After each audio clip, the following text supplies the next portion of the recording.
Okay. I don't know if y'all heard about that dude in Wisconsin that faked his death and maybe moved to Europe. If you haven't heard about this, great. Okay, so basically, what we know is that supposedly there was a man who faked his death and might be in Europe right now. And he has a family, right? 3 kids, a wife, and everything. And one thing we usually don't do as men is give a man the credit that we owe him for being the new bottom, like the new lowest common denominator. Like, as men, we need this man. We need him, all right? You know, anytime you mess up as a man, when there's a man near you who has messed up worse, you be like, hey, I could be that guy. You know, next time you forget a birthday or something, be like, baby, look, I'm sorry I messed up. But you know what I didn't do is fake my death and move to Europe. Some people do that. I love you, and I would never. If I die, it'll be for real. I'm a good man. When I die, it will be of an ulcer or something. You know what I mean? Something where you've really held the pain in, didn't talk to anybody, didn't try to do anything about it. You know, real man stuff. I'm gonna do what men are supposed to do. I'm gonna support this family, not go to therapy, hold it all in. And then one day grab my chest like, and you'll know that maybe we should have left this one argument alone, right? Because I would never fake my death and move to Europe. I've done plenty of things, plenty of dumb things. Sometimes I'm just like having a good day, not really paying attention, and then you come in and you haven't had a good day. So you're telling me all the things that happened in your day that were not good. And instead of listening, I'm just sort of nodding, right? I'm just sort of nodding and being like, Different versions of like tasting something when you're telling me a story. And then you catch on that I'm not listening. So you ask me, what did I just say? And then I say,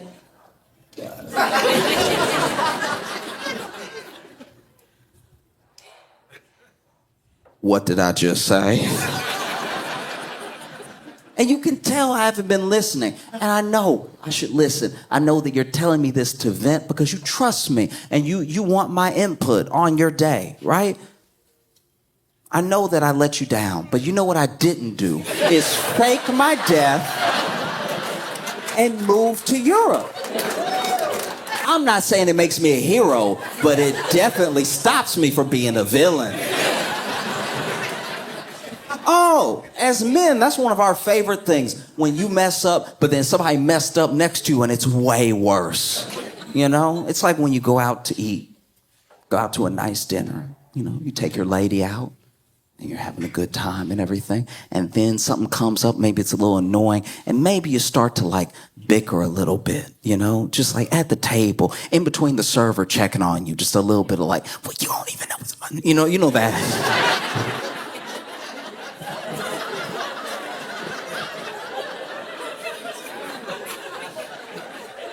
Oh yeah, you know that good whispering, you know that in between your teeth, not here.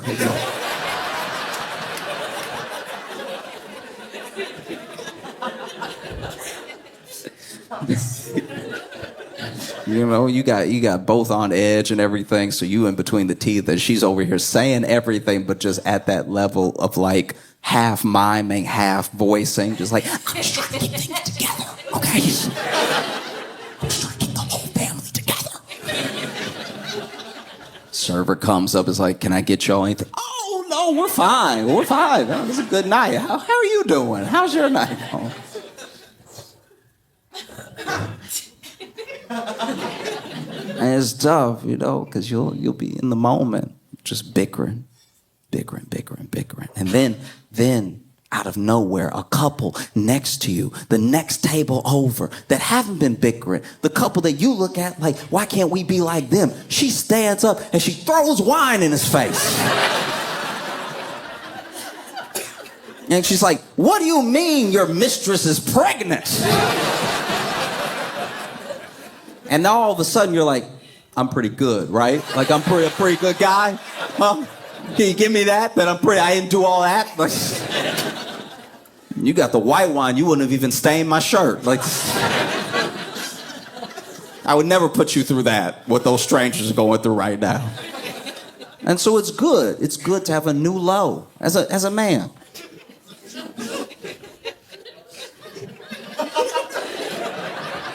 You know I'm telling the truth. You know sooner or later you're gonna be in an argument and you're like, fine, all right, I'm no prize. But I'm here, right? Huh? I'm not in Europe, am I? I talk to you when we have a problem. I talk to you like a man. I don't hide my wallet on the shore.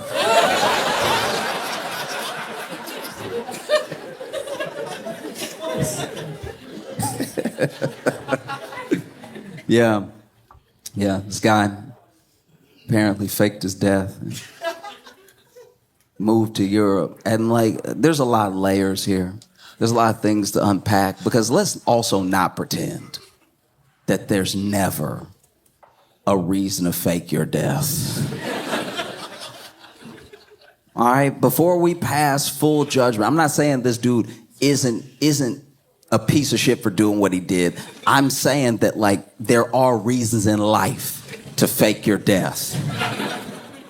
I'll go over some of them right now. Y'all look like you don't believe me. That's fine. Okay, back in the day when I was in Chicago, I was hanging out with some friends. This is like about 5, 6 of us, right? And one of my friends, we're all in our like early 20s, by the way. One of our friends bought a yo-yo. And like gentlemen, none of us mentioned it. None of us were like, we are out here trying to get the ladies and you brought a yo-yo. You bringing the whole vibe down. And he brought his yo-yo and he was doing all the tricks. You know what I mean? You know, making it sleep and then popping it back up like a superpower. You know what I'm talking about? Those like...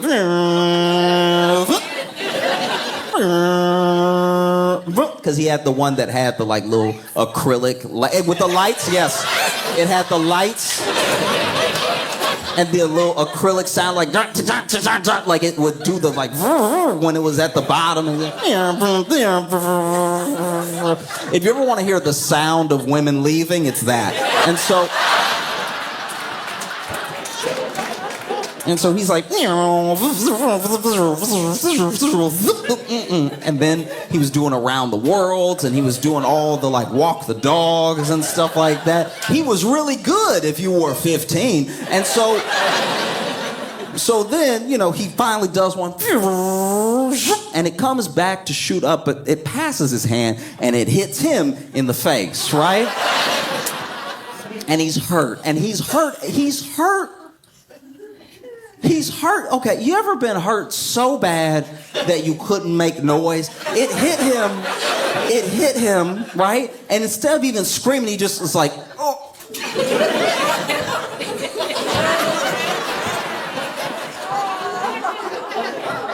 It's that hurt where you just have to slap something to like transfer some of the hurt while you're hurting.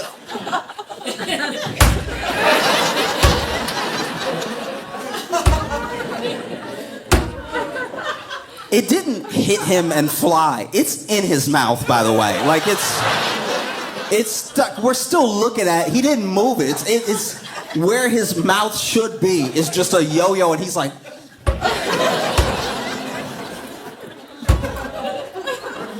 And then he spits out the yo-yo, and a tooth flies out with it.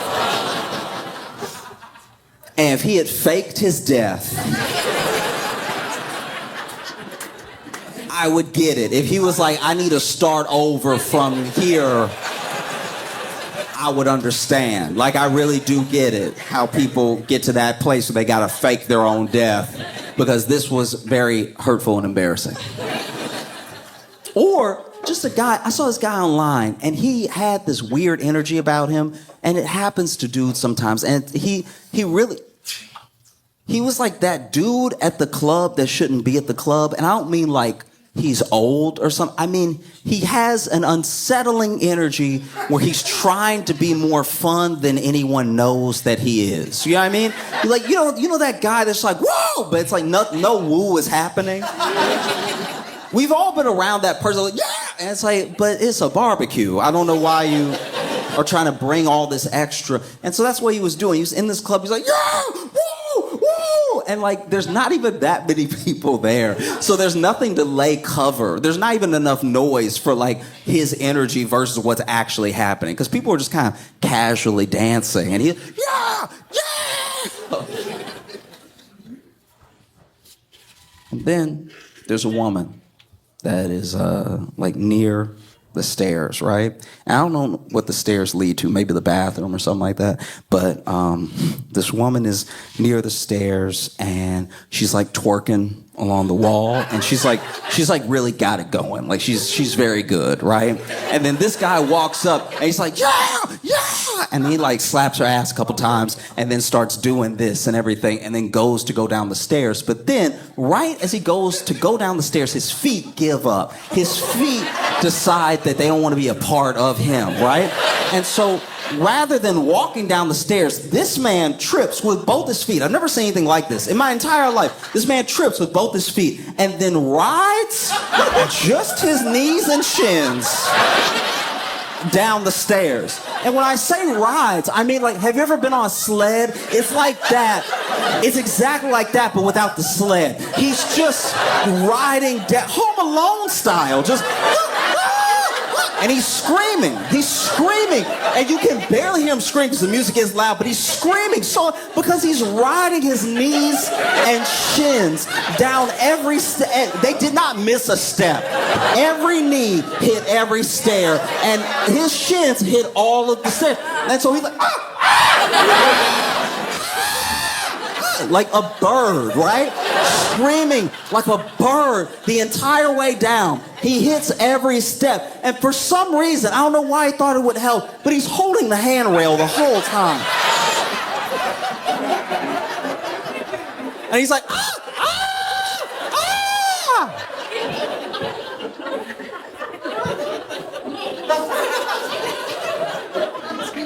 And if that guy faked his death, you would get it. You would be like, yeah, you gotta start over. You gotta start, I would say move to a place that doesn't even have music. Like, you gotta do some different things. Move to a plateau. That's the type of, don't even have any elevation where you live, because what if you have to go upstairs again? We don't know if you'll make it down. When I was growing up, I knew a kid who was dating someone for a long time. They started dating young, right? And it was very sweet. And it was in the same, how do you put this? It was in the same way that, like, you hear grandparents tell stories about falling in love, is how he fell in love. Because he said early on, I'm going to marry this girl, right? And he had to have been like 18, something like that. I'm going to marry this girl. He said it early, right? And he did the thing that we look at as like the most romantic thing possible, buys a ring within a year, but doesn't do anything with, waits years. I bought the ring when I was 19. We're dating. We're 23. I bought the ring years ago because I was sure. I know, right? And, they have their little fights and stuff like that. They have little spats and stuff. But then one day he decides, like, yeah, this is it. And he takes her on a trip, right? And they go on a trip that's like kind of the woods. I don't know. They rented a cabin. But they have their little fights on the way and everything. And overall, it's a nice time, They cook. They watch a movie and everything. And he decides he's going to propose to her while they're sitting on the couch when they get done watching one of her favorite movies. They both cooked, but then he had a cupcake. He put the ring in the cupcake, and they were going to share a cupcake. And, whenever she got to the middle, that's where the ring would be, he would ask her, right? And he had the whole thing planned out. And he even had his speech planned out per bite, because he was going to take these little bites and then, bite, bite, bite, bite, ring, right? And so he starts it, and he's like, hey, I want to talk to you about something. Takes a little bite, passes it to her. And she's like, what? Takes a big bite. To say they're supposed to be sharing takes an inconsiderate bite. Like this, like when you're a couple and you order something and they're like, can I have a little bit of yours? And you're like, sure. And then they slide a whole more than a little off your plate onto their plate. And you're like, you should have said half then. If you want half, say half. Don't say a little bit when you know it's half. Because you like my orders because I know how to order. You over here experimenting, trying to have an experience, and then you don't like what you got. Now you want half of what I have, which would normally be fine, but you said a little bit. If you said split, then we good. You say split, then we're splitting. That's what half is, splitting. You said a little bit, and now I don't even know what it tastes like because you didn't pick up, because mine came first and you went ahead and picked off mine, then took half when you got yours. So now I've had at least a seventh of the meal that I ordered that I think is good, but I don't remember how it tastes because it just sort of left my memory so fast. And so she's taking these big bites, so he got to take smaller bites, and he got to turn the cupcake when he passes it back to her to make sure her bites don't interfere with his speech, because now he got to hurry up the speech because the bites are too big. And so now he handing her the thing from the bottom, just bite this part. I'm almost done. And when he hands her what's basically a ring cupped in a little bit of cupcake to try to bite, at the same time that he says, will you marry me, she says, I think we should break up. And so if you want to fake your death, that's kind of like the opportune moment to be like, oh, yeah, you want to break up, and I wanted to I'll be right back. And then just move to Europe, I suppose. But yeah, so this dude in Wisconsin faked his death, maybe moved to Europe, and the way he did it, this is my thing, okay. So, first of all, he goes on a kayaking trip alone, right? Which, to be fair, is very much missing activity. You know what I mean? That should actually be in the brochure. Hey, do you want to get away from everything forever? Come kayaking by yourself. This dude goes kayaking by himself, actually texts his wife on the 11th, and it's like, hey, heading back, whatever, right? But then doesn't head back. On the 12th is when he supposedly would have capsized, or, they think he may have drowned or something like that. They put on this whole search because by the 13th, his family hasn't heard from him. They're concerned, right? So they send out the search, and a search of volunteers who search acres and search the water. They use sonar. They use all this technology to try to find this dude. And there's actually a dude that works with the organization that does the searching that tells the sheriff, hey, listen, this is weird, because I'm not saying if I can't find him, he can't be found. I'm just saying I'm pretty good at what I do, and he either not in this water or he went missing somewhere else, because I know what I do. I'm very good at this, and we're not seeing anything. We're not seeing any signs, anything. And then, sure enough, they decide to go ahead and look into a possibility of him maybe going missing somewhere else. They also run his name just to make sure, right? And when they run his name, they find that he went to Canada on the 13th, right? So, not missing, using his name, running his name so they can travel, maybe go to Europe through Canada, right? And this is where it starts to be clear that he does not know how to disappear. This is where it's clear he's watched a lot of TV but has not put in the work, because this is what this bonehead did. Okay, so basically, this man This man said that his passport was lost because his passport's at home, right? Because I've disappeared. I'm missing. I might have died, right? But his passport's at home. What he did was he just put in for a new passport so that he'd have a passport to leave behind and to use. The only problem is that when they run your name, it's still you.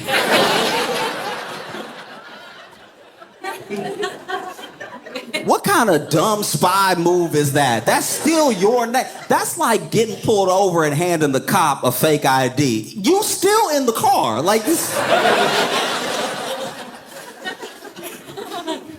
And then his wife goes through his computer and stuff, and they find everything. They basically find where this dude has like looked up how to exchange money into a foreign bank. He's looked up how to travel, how to disappear. And this is my worry. I have the feeling that this dude thought that he covered all his tracks because he put everything in the recycle bin.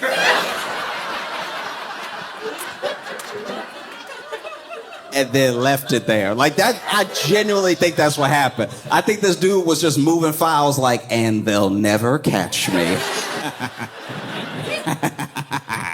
I'm a mastermind. It's painful, right? So they find everything, and then his wife gives it to the police and stuff, and the police are like, oh, okay, yeah, this is pretty dumb, They even find where he took out a life insurance policy for like, I think $375,000, something like that. And this moment was where I had a journey in how I felt about this dude. Because initially when I heard it, I was like, what a terrible person, right? But then when I heard about the life insurance policy, I was like, wait, maybe I'm judging too quickly. Because if this dude is leaving a life insurance policy for his family, maybe he's just trying to make a clean break. Maybe this dude is like, look. I'm not a good father anyway. Let's at least part ways like this. Let me go ahead and get you some money for your trouble, and I'll go and I'll live in Europe and everything. Most dads leave for free. This dude, there's a high likelihood that this dude was like, let me break you off some bread, right? I'm going to start a new life. You could go through college for free.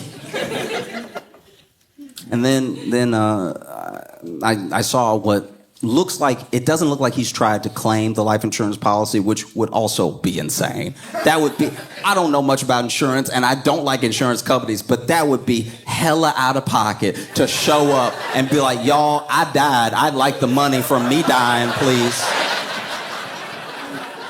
See, the policy says right here, if I die, this is how much whoever gets, and whoever is me and I died. So can you please make the check out to me? And so then I went back and forth. I was like, oh, maybe. No, actually, no, he's just a bad person. It's a bad dude.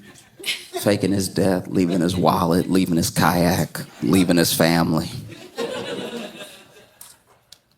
And then they find that apparently he's been talking to someone. He didn't just try to leave. Because that's another thing. When I thought he was just trying to leave, I was like, okay. It's not how you handle it. But some people, they have an episode. They're like, I need to get away. I don't know how. But then when I found out, like his family found out, that he left to be with some lover in Uzbekistan.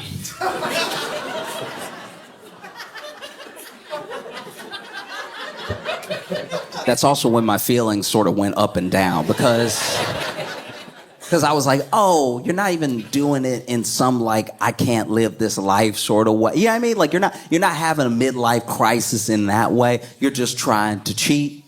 All right, no, I can't get down with this. But a part of me momentarily did feel bad for him because I was like, wait, you met a woman in Uzbekistan. Oh, he's never been catfished before.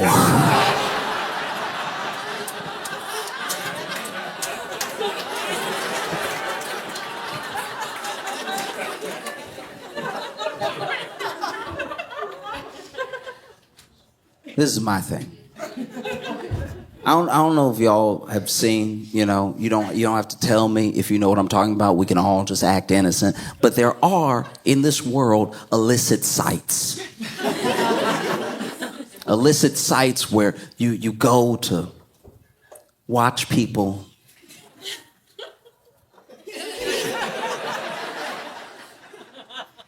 the beast with two backs.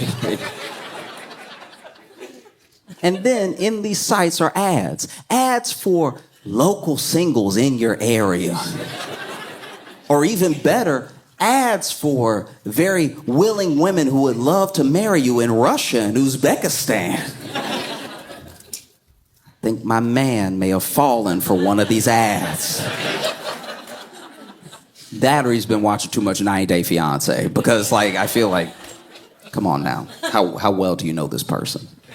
And so now you faked your death to go to Europe to be with someone who might not even be real. That's wild. You gonna blow up your whole life for some text messages? I mean, really, how good are those texts? You know what I mean? No one found a picture. No one knows what this person looks like. They just know that, someone enticed him in some bad English. And now he's headed over there. And I don't know. I feel like you clearly have to be in a bad place to do something like this. You have a family, you know what I mean? You have people that depend on you, and you're about to throw it all away to go to a place I'm sure you can't spell. Because never forget, this man is an American. That's also what you have to keep in mind here. He over here trying to travel as an American, try to get help in English and stuff. People in Romania speaking Romanian. He doesn't understand it. He's like, I just need to get to Uzbekistan. Do you know how to go left in Europe? Now he gets over there. Who knows what life is waiting for him, you know? I'd like to think that this woman in Uzbekistan really does exist. And she's mad as hell right now. She's like, no, we were supposed to go to America. Are you serious? You can't live with me.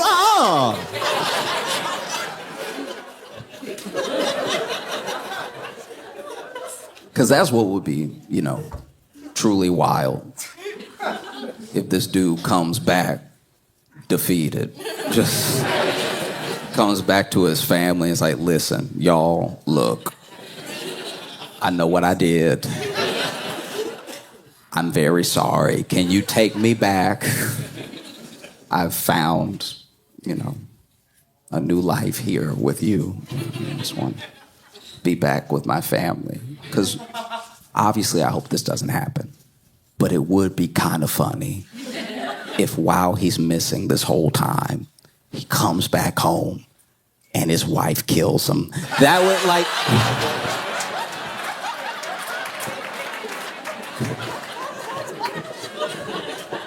that'd be crazy. This dude show back up at his doorstep and his wife already got the shotgun and everything. He's like, baby, no. He's like, baby, I don't talk to ghosts. I've also been obsessing over that lady on TikTok who was digging in her yard and found that rug. In case you didn't see this, there's a woman that was on TikTok, right? And this will be important later. But she's white, all right? And basically, she was making TikToks for her fans and her friends and stuff. And in one of her TikToks, she, she comes onto the TikTok and she's like, y'all, I think my house is haunted. Okay? And then she starts giving her reason, and she does a little tour of her office where all these things are moved that aren't supposed to be moved. She's like, I'm the only one that comes in here, and this is here, and it's usually up here, and then this is moved over here. And then when I opened my laptop, the laptop was cracked from the inside. And you could see it. It was corrupt. It looked like ink had been spilled. It was so shattered on the inside, right? And she was like, I don't know. I think I have a ghost. And in my head, I'm watching this and I'm just sort of pulling from life experience. I'm just kind of like, you ain't ever been robbed before? Like,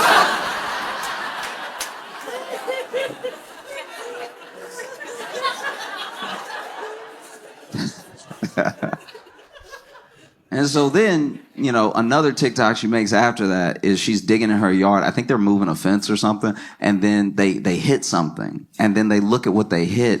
And it's like this rug that's been buried underground, right? And it's a thick rug too. And then she's like, making a TikTok being like, isn't this weird? And I was like, that's a body.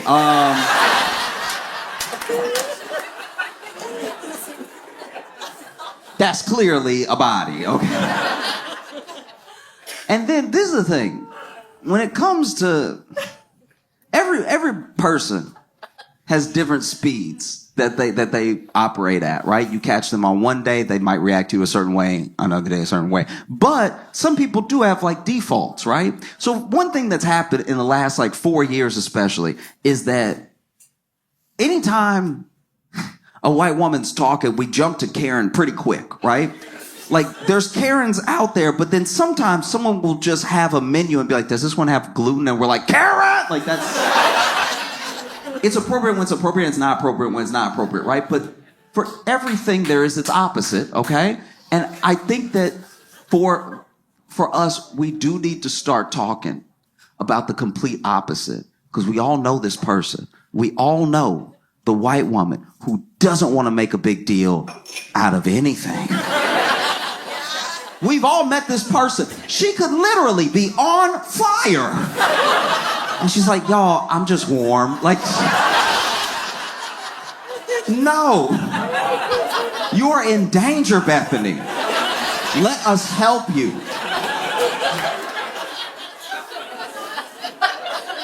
You know what I mean? Like, she could call you. She could call you in the middle of a robbery. She's at the bodega. It's getting robbed right now. And she calling you being like, oh, no, I don't want to bother her. Just if you get around to dialing those, like, 3 numbers, it would be really helpful. And this is who we have on our hands in this situation, because I'm not the only one, right? I see the thing and I'm like, that's a body. And then everyone else in the comments is like, girl, that's a body. And this is the thing about internet comments in general, right? At best, almost all the time, random comments on the internet are at least not helpful. They're at least not doing anything for you when you read them, or when you posted them, they're not actually good feedback. I mean, like, it happens a lot, especially because the internet's just out for everybody, Especially on a place like TikTok. People stumble onto your stuff and then they just comment on it, whatever they think. It might have nothing to do with what you're talking about, Like, as an example, years ago, I bought some nunchucks.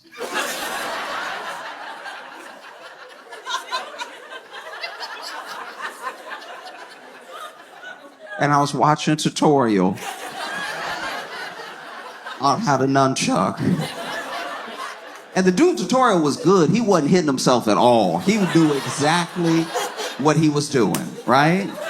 But then I went down to the comments to see if it was as helpful to other people as it was to me. And none of the comments had anything to do with nunchuck. The top comment was like, support the troops. And it's like, sure, but how'd you get that from this? So for all of her comments to be like, girl, that's a body, I think you should listen. She made another TikTok where she was like, another really weird thing that happened was that my stepson was like going to bed and he went to plug in his phone. And when he woke up in the morning, instead of the phone being on 100%, it was on 3%. And you know how ghosts can suck up energy? I'm like, no, we're past this. It's a body.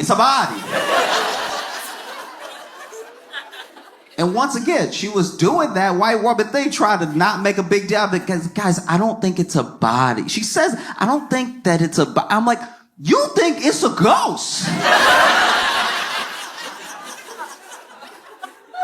It being a body helps your thing too.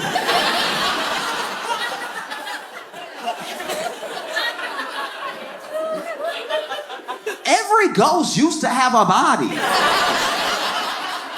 Why are you acting like we're the dumb ones?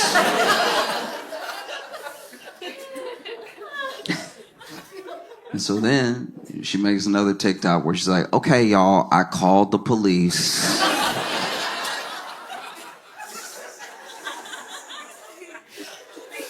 And it's funny because she describes like calling the police and stuff. And when she called the police and told them the situation, I was digging in my yard and I was trying to move this fence. I hit the rug, whatever. And the rug's very thick. We can't just, because that's the other thing. She can't just pull it up.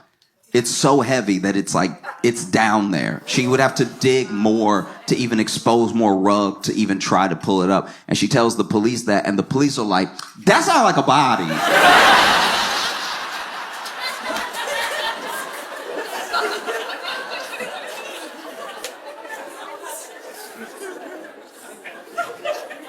And so the police come out, right? And I am not a cop. I don't know how police work actually works. I don't know what procedure is or anything. All I know is what I saw in the video, because she was also making a TikTok out of the police coming and checking out the hole. And the police, when they got there, I don't know what exactly they were doing, but they were doing that thing where, you know, like when they have their hands in their vest?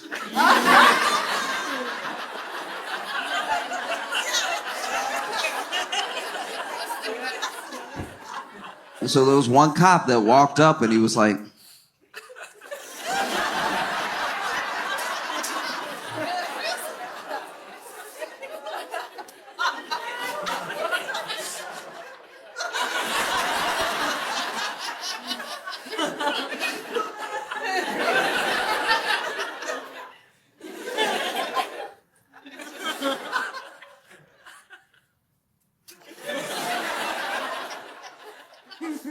that might be a body. So police look it over. Because cops came twice, right? Police look it over. Then, part is fuzzy. I don't know what actually happened linking these two things. I don't know if the police said this to her before they left or if they called later and told her this. But basically they were like, look, it's a hole. I get that you're invested and that it's the rug, but we don't have the resources to just like do some big dig in your backyard for a case that's like not an open case or anything. There's not like some missing person or something. So we just, if you want to dig,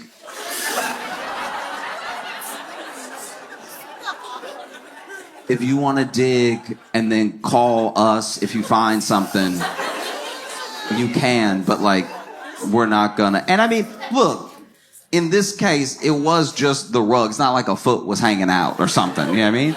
And so then that was sort of that. And so she makes another TikTok where she talks to people and she's like, hey, listen, I know that y'all are all invested. I know that this is weird, but I don't have the money to just dig up my whole backyard just to try to find out what this is. Because in the case that it's nothing, I dug up my whole backyard and then I have to pay to, because it was also like going in the direction of her fire pit too, which means she would have had to pull up all that stuff. So she was like, I don't know.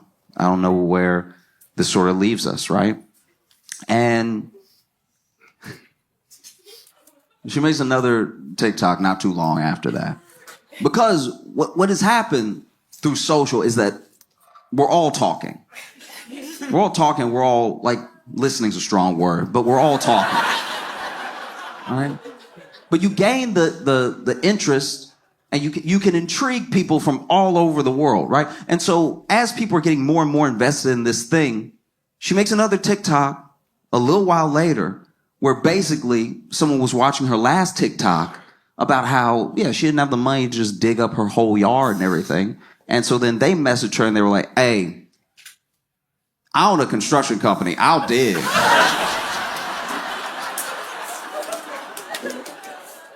I will not be left on a cliffhanger, all right? Digging is what I do. And so then, you know, the next TikTok is her basically being like, hey, this person with this construction company said that they would come over and dig and help me figure it out and everything. So go ahead and tune back in, 4:30 Eastern Standard Time. I'm going to go live and we'll find out together. This is what's really jarring about that, right? Is that TV used to be TV. You used to get your entertainment from TV, and TV was a thing. You used to buy the TV and know that all the TV would happen on TV. But now, slowly, over time, we're TV.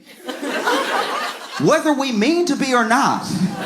There's plenty of people who have realized they were TV in real time and been like, I messed up. I did not want to be TV today.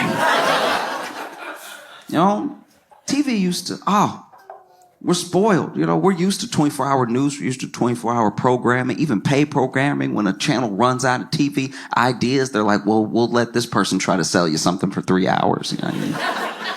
TV used to just have a few channels, too. TV used to have like 5 channels. And they didn't even have a lot of ideas. The TV would be like, guys, we're done. TV, you would have your TV on, but TV would be off.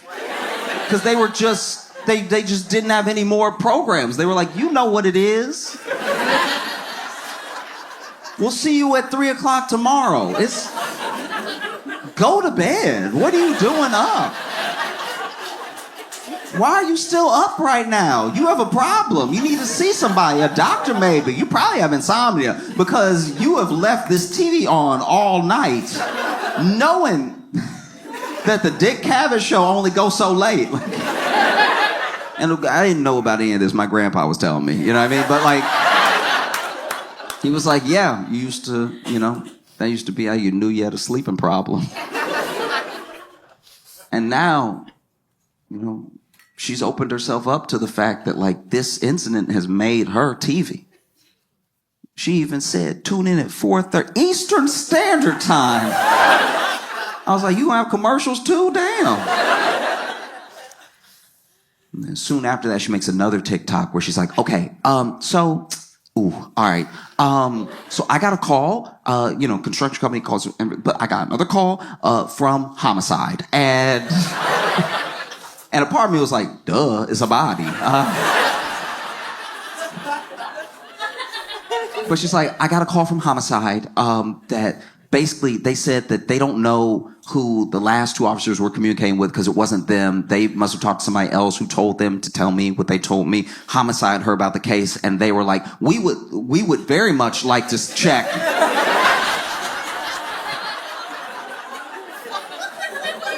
That's like our whole job, to check if that's a body. And so we're gonna come tomorrow and they basically tell her, they're like, hey, if we find something, this will turn your house upside down. Are you prepared for that? And she was like, yeah, I want to get to the bottom of this thing. It's been like on my mind. And, you know, we're not just curious. It's like, this could potentially be terrifying, you know? And so they're like, okay. And if we don't find anything, then you're free to let the construction company dig and just see, like, get to the bottom of what maybe is dinosaur bones. Who knows, right? So the next day comes, and she says in the TikTok, she's like, look, so still tune in at 4:30 Eastern Standard Time, but I don't know what you're going to be watching. So sure enough, homicide comes. They bring the detectives. They also bring the cadaver dogs, right? And both cadaver dogs signal at the spot in the rug, right? And they even did in different ways, because I don't really know. I don't know much about cadaver dogs. All I know is that the first dog, he seemed a bit junior. Do you know what I mean? That first dog was just a little too happy-go-lucky. You know what I mean? Like he really showed up and was like, oh, what a beautiful day. It's wonderful just be in a yard and be able to run around, stretch your legs, and hang out with your friends and stuff. Oh!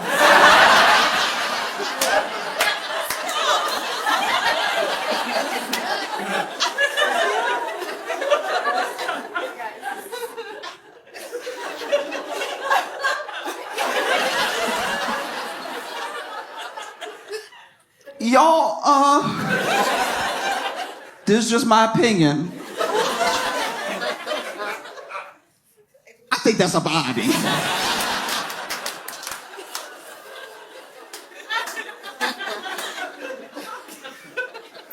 Second dog comes out, must have been more senior dog. They must bring 2 just to make triple sure, you know what I mean? Because second dog comes out much calmer, at least to me. Just, had more of a dignified gait to his walk.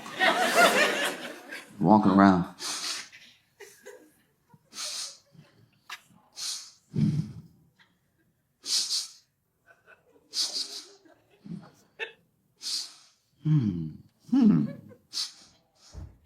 Yep, that's a body. Ooh, y'all, come get me. That's a body. And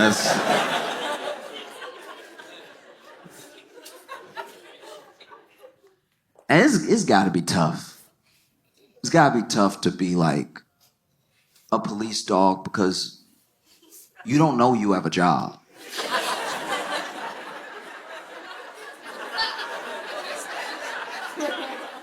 Think about a police dog, just a dog.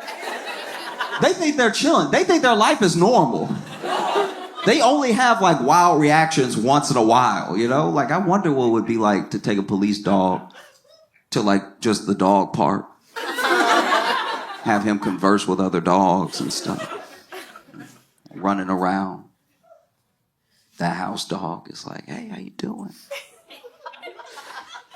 Looking good. You know? I love a pup in uniform. Oh, this? Oh, yeah. I wear it all the time. You come to this park often? Oh, yeah, every day. Every day, me and my pal come here, and then, he lets me run around, and then we walk home, and then he feeds me treats, and I take a nap, and the police dog's like, nap? What's that?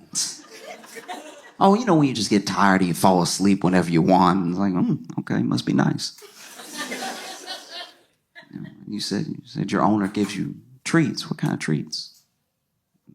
House dog's like, oh, all the treats.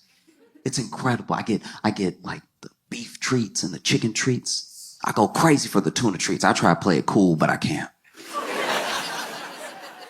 They're too good. Sometimes I'll play hard to get, but then I'm a sucker for the tuna treats. Do you get treats? And police dog's like, yeah, I get treats all the time. What kind of treats do you get? Police dog's like, mostly cocaine.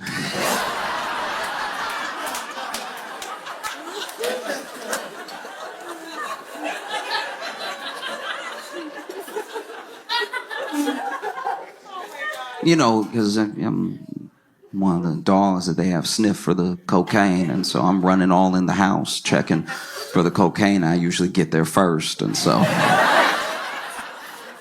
sometimes I take a little off the top, you know what I mean? A couple extra sniffs.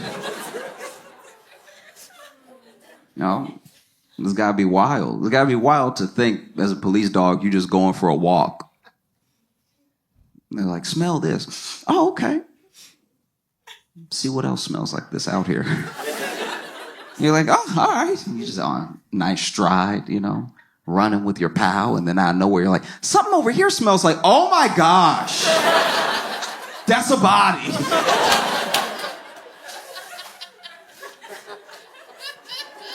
So both the cadaver dogs signal, right?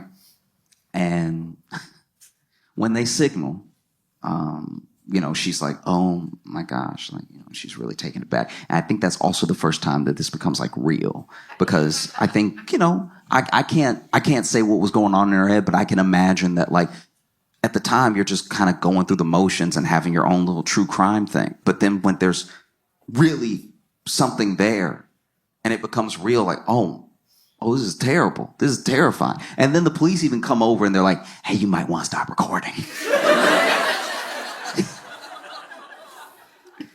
And so she makes another TikTok hours later where she's like, hey, I'm sorry I left y'all on cliffhanger. Police were like, hey, maybe you want to stop recording. So I stopped recording and everything. But yeah, there's just people all over my house and stuff. And it was just like, I think it was all hitting her at once. And it must have been overwhelming, And she's even saying to the camera, she's like, and the police, they appreciate the fact that I'm the one that called them and stuff like that. So it's not like they're looking at me or anything. I was like, nope. Call a lawyer. Call a lawyer.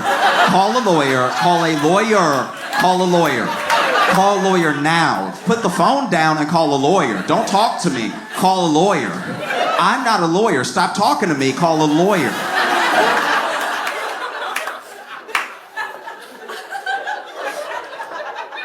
That's a lot to assume. That's a lot to assume. Hey, guys, I just found this body. Like, I have nothing to do with it. And it's got to be tough. Like, I really did try to put myself in her shoes. You know, it's got to be horrific to find something like that, what it might be, all that stuff. I think about what any of us might do. You know what I mean? Maybe not make a TikTok about it, but like what any of us might do. Like, I think about what I would do. I'm a homeowner. I'm moving my fence, you know, and then hit this rug. A rug, by the way, that had a tree planted on top of it. I think about what I would do, right? As Josh, and even more importantly, maybe as like a black dude in America. I'm not gonna lie, I think I'd be like, yeah.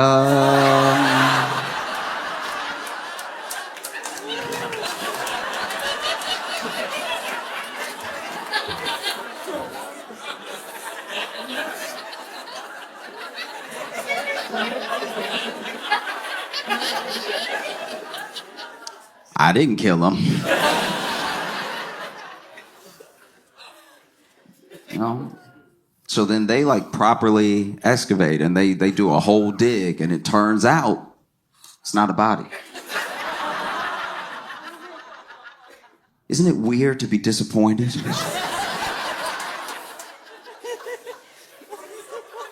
Isn't it kind of weird to be disappointed that somebody's not dead? It's not a body at all. It was a rug that had a tree planted over it that was buried, which, I'm not gonna lie, is way weirder.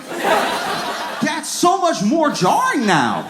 There's so many more questions I have now. We understand, it's not right, but we understand how people get got. Like, we kind of, like, there's a part of you, maybe you're in the mob or something like that, but this thing is way weirder. That means that your house was previously owned by a freak. That just means that there was someone that owned your house that was burying rugs and planting trees on top. What else were they doing? Licking banisters? What goes through the mind of somebody who buried? What kind of witchcraft is that?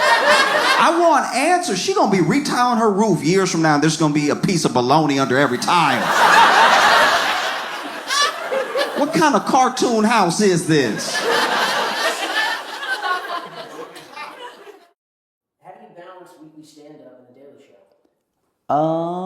You know, I work at Daily Show Monday through Thursday, and then we go on the road Friday, Saturday, and sometimes Sunday. And so I know that it's a lot, but it's also everything I've been trying to do this entire time. Like, these are all the things that I've ever wanted to be doing, and they just happen to be happening at once. Another thing that really gives me energy, I guess, is the people that I'm around. I get to be around the coolest people that I've ever worked with at Daily Show, that are constantly, like, whether it's hyping you up or you're able to bounce ideas off of them, and their enthusiasm and the way that they bring, like, their specific talents to the show always make me excited to be a part of it. And then the rest is just doing stand up on the road, which is just meeting all of you and, you know, doing the meet and greets when we can and stuff. And those are real opportunities to get a second to chat, even if it is just a moment where, you know, I understand, especially a late show, people are tired and they want to take the picture and go home and stuff. I'm never like thinking about it some type of way. I guess I'm more just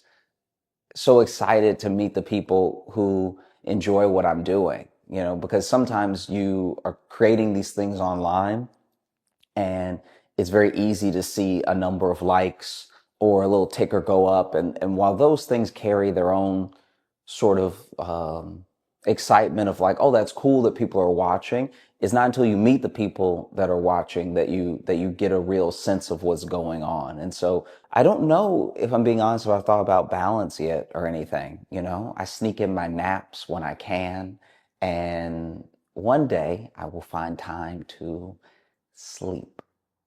But sometimes I will say I don't realize I'm asleep. I have definitely woken up and not been sure when I was sleeping.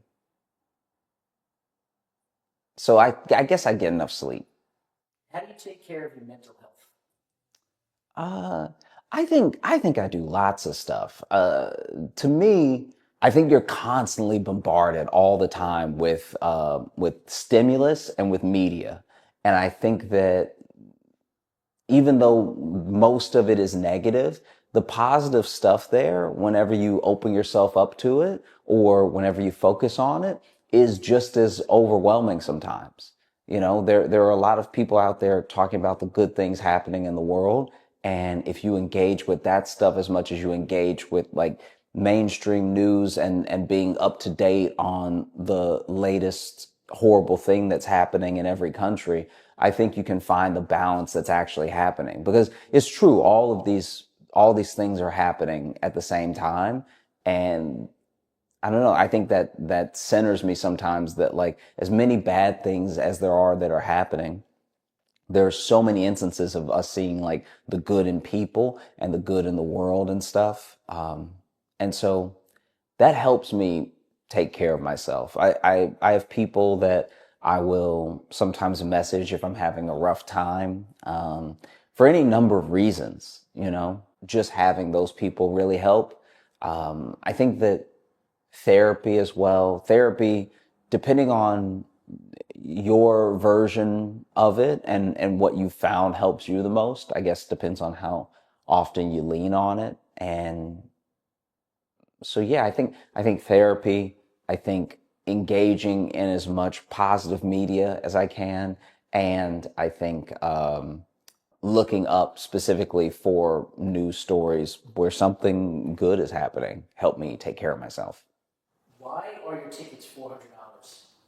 They are not. They're not.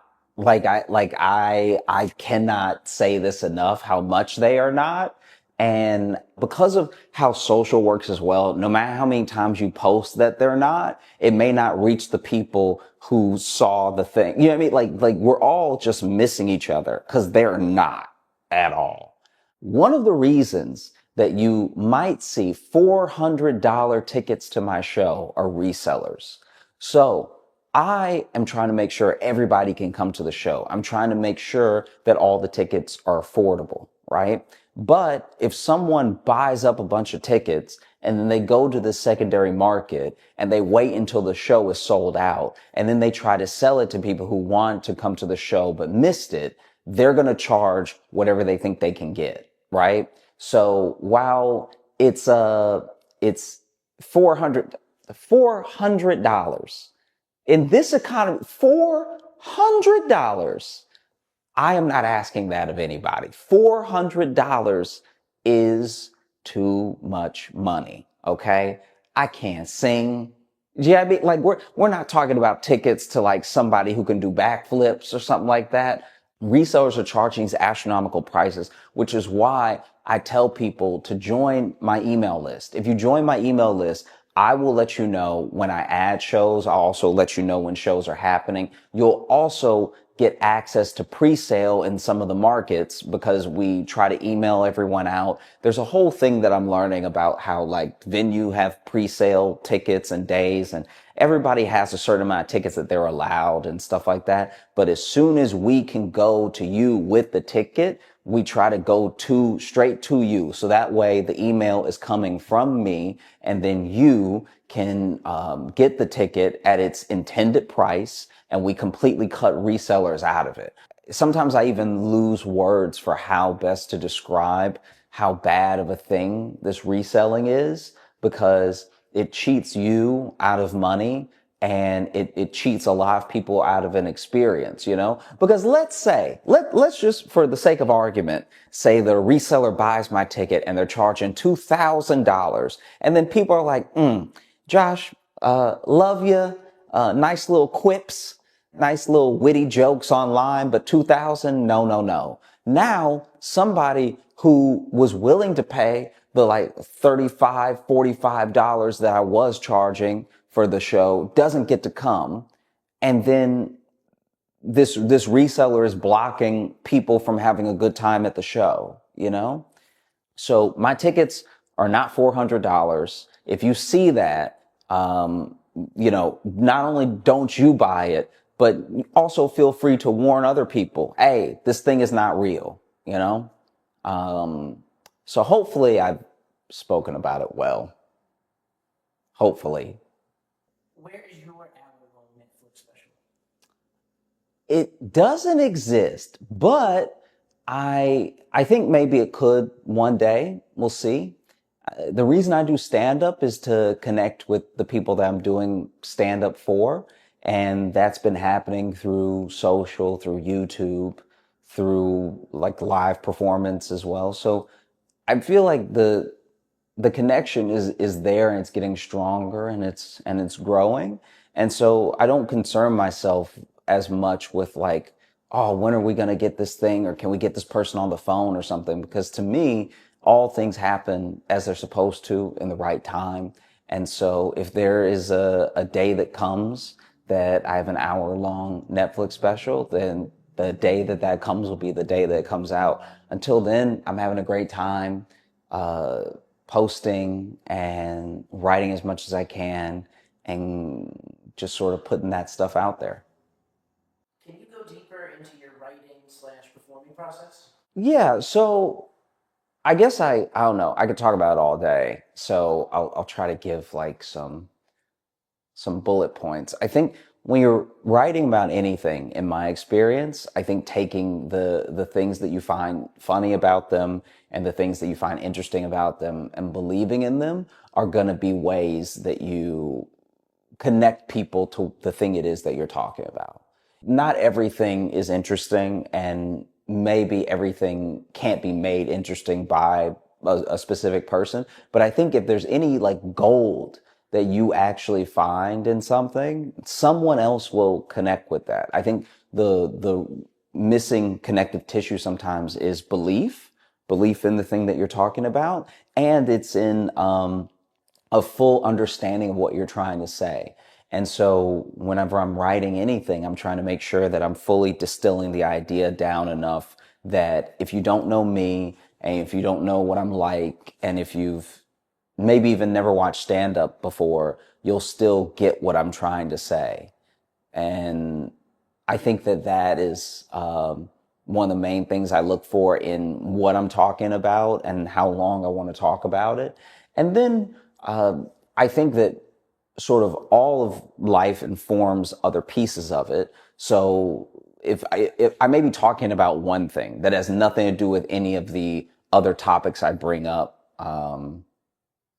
in my mind while well, let me see, now I'm rambling. Hold on. If you choose a topic to talk about, right, it may seem incredibly isolated. It may seem like one of its kind.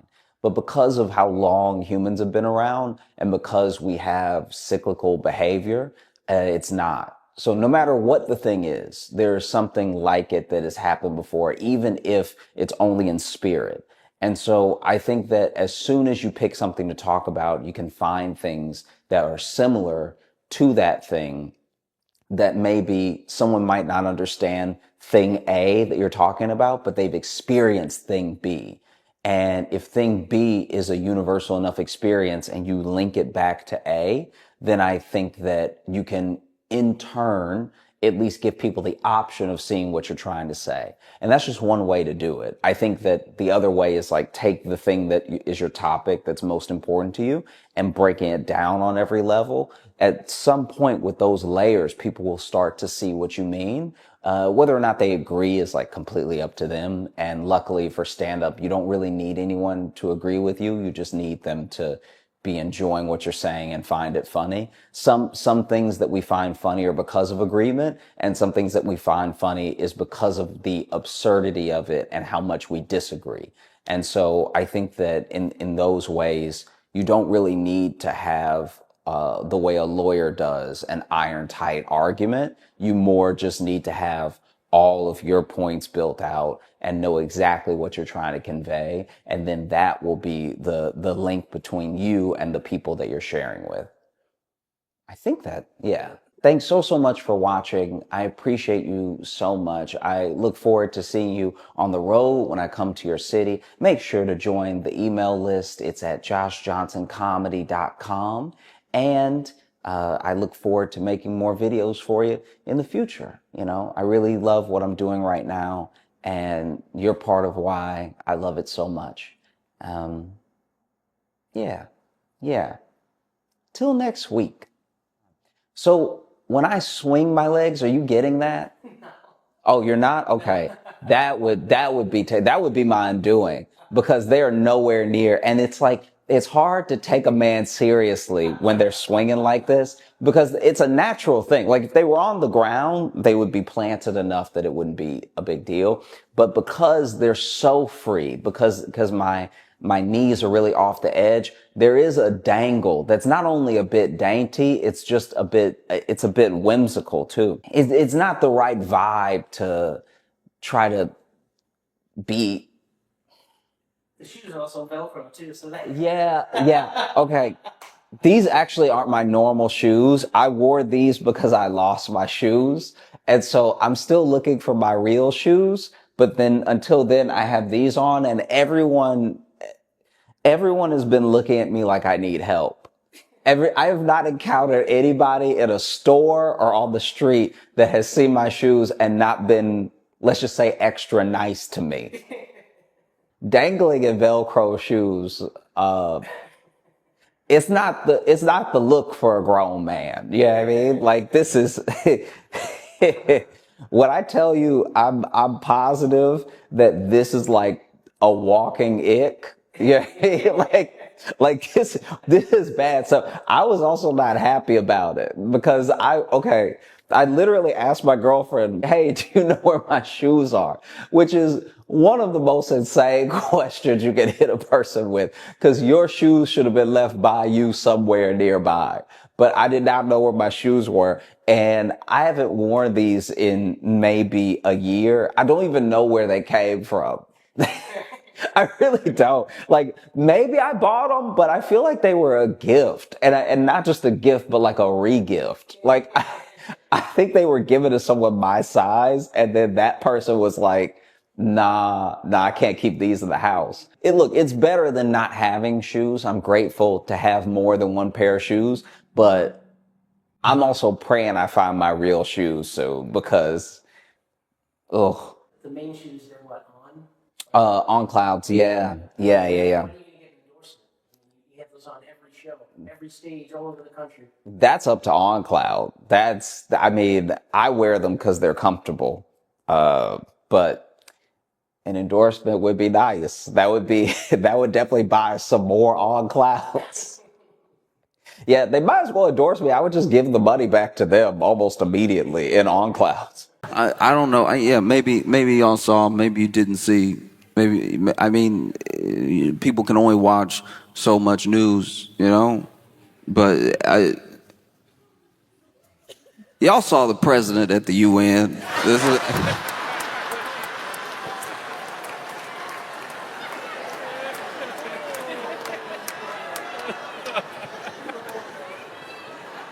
I didn't see everything as it was happening. I heard about some stuff later, right? So then I got a text message from my friend. They were like, "Oh, did you see what happened at the UN?" I'm like, "No, I didn't see what happened at the UN." And they explained to me that, he was getting on escalator and then the escalator stopped. Now, I thought at the time, it was going very differently. I thought the escalator stopped on like a down escalator. That would have been a big deal. Imagine you on escalator. You have belief.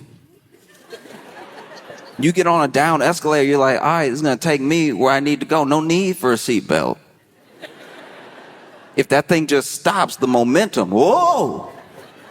Now the president's falling down the steps. So I thought that's what happened. Then I watched the video and I saw that he just walked up to the escalator, stepped on the escalator, and the escalator broke.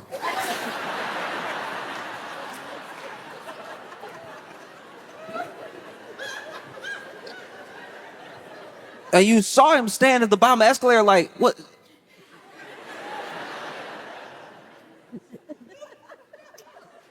And Melania didn't miss a beat. She just started walking up the escalator. And so there were people that were like, this was sabotage. UN needs to be investigated. Somebody needs to be arrested, right? But then he made it up the escalator / stairs. And he went to speak to the UN. Went to speech, the whole of the UN. He's standing here, UN over there. And as soon as he goes to start, the teleprompter broke. We know the teleprompter broke because he told us. As soon as he walked up, he told us, teleprompter broke.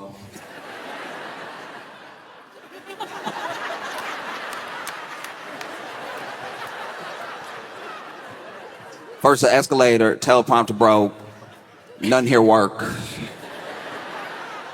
Nothing. No, teleprompter.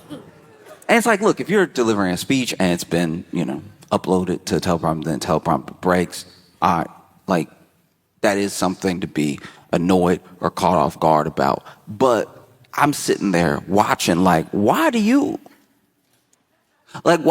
care that the teleprompter, you're not gonna read it, like, you're not. Every speech is off the dome. Every speech you can tell every speech he's over here freestyling every time.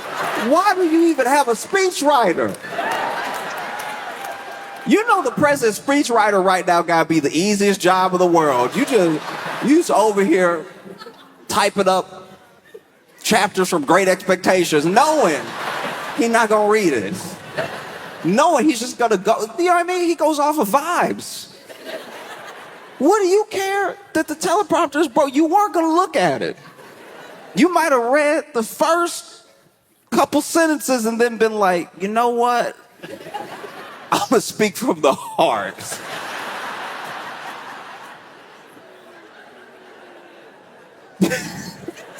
And so the teleprompter broke it. And so he's like, I guess I'll just have to. Which was also wild because the speech was printed out in front of him. But he was like, no, you want me to turn pages? No.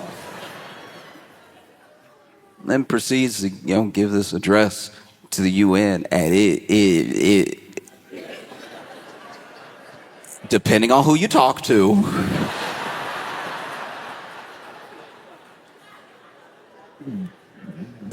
depending on whose opinion you're listening to, it did not go fantastic.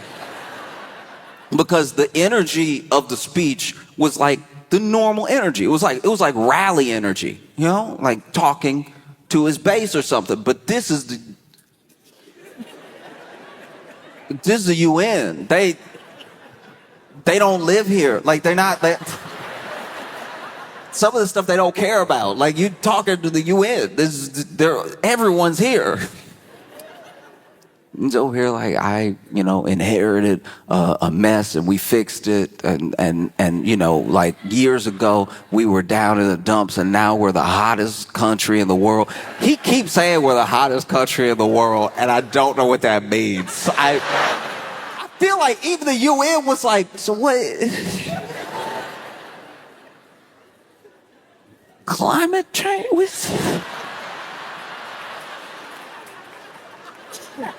What does he mean the hottest? This is also wild because, like, you talking to other countries right now. Why are you dunking on them right now? Then dude's over here. I ended like 7 wars. And it's just funny because, like, everybody he talking about is there.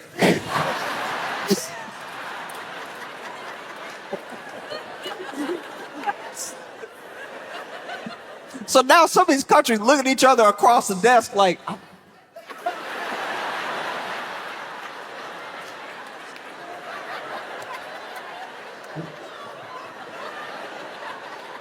I don't know. I didn't even. What did I say? It was incredible.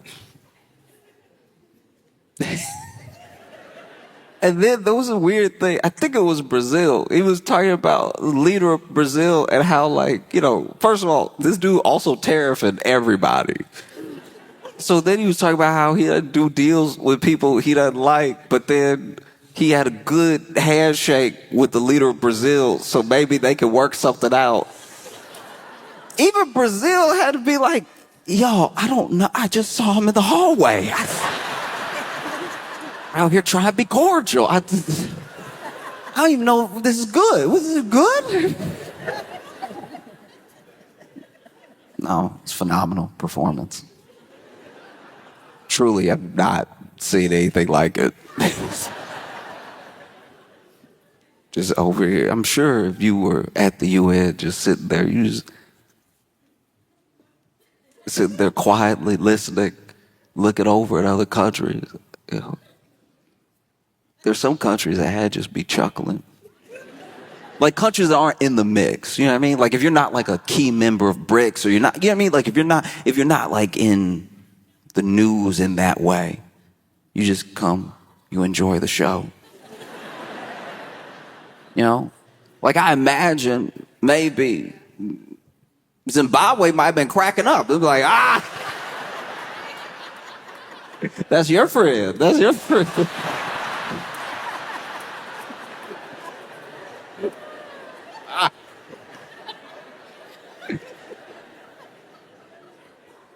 But that wasn't the only incredible performance. That wasn't the only press conference. Because they held a press conference. Because they found it. They found it. They nailed it down.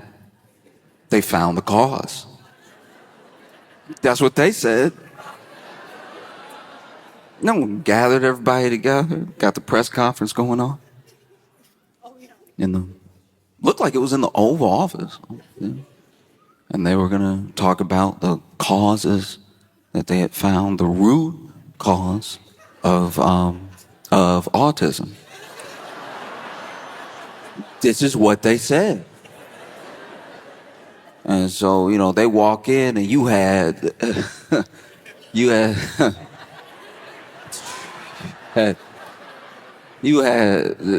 Dr. Oz.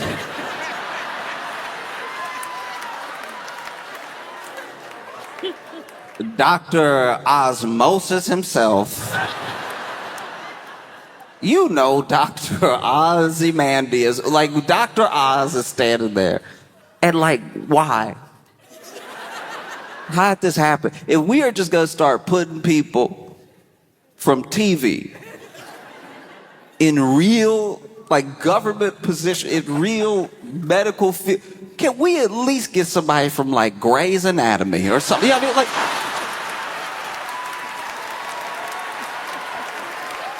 if we are already not being serious, can we not be serious better? Who is checking for Dr. Oz besides Oprah? Who is...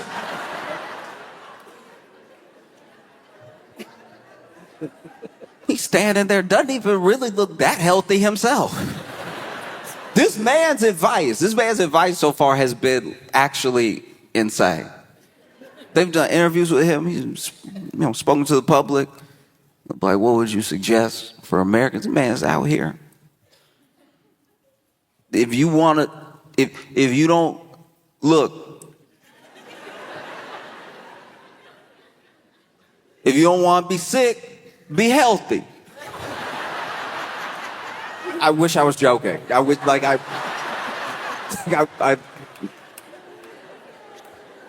can barely take credit for that one. I changed like 2 words.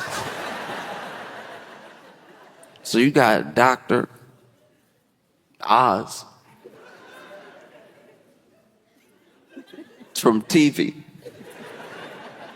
on one side. And then you have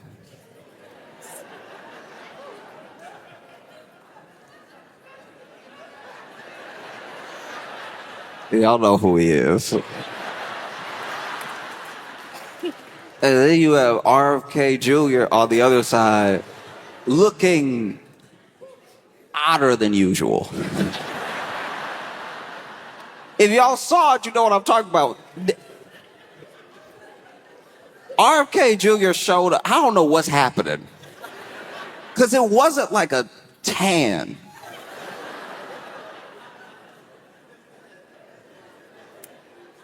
Like he looked like a bruised blueberry. Like he looked wild and nobody addressing it. Nobody saying anything. The president over here just trying to not use his peripheral vision.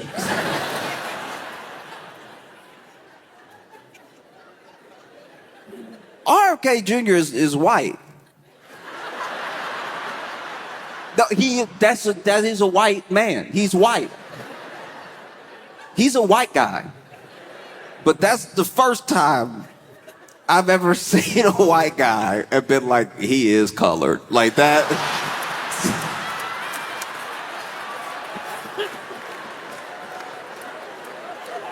Yo, my man, what is happening?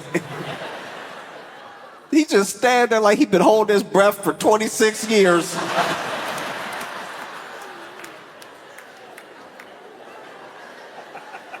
This is very bad. And then, I don't know who told him.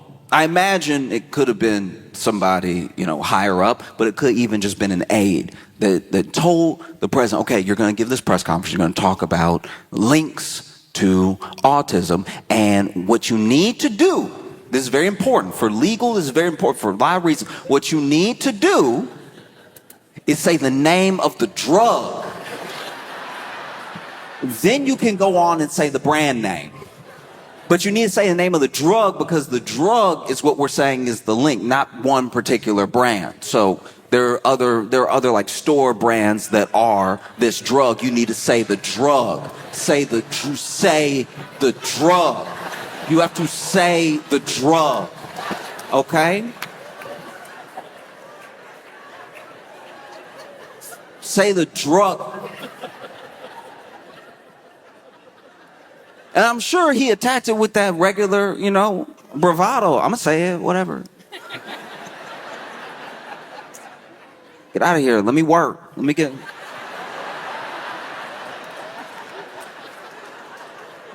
in the zone, all right? I got you in my ear. I got him over here being purple. Let me work.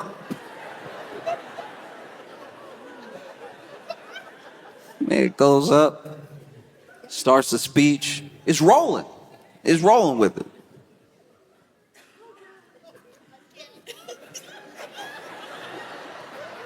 And then he hit a more than 8-letter word.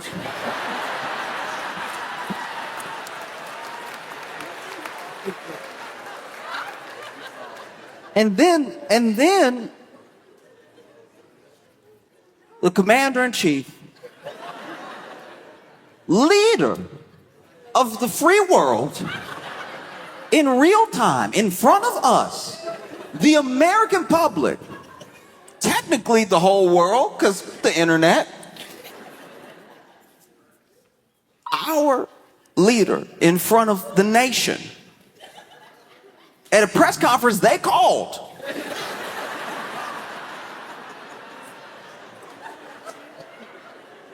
Our leader in real time sounded it out.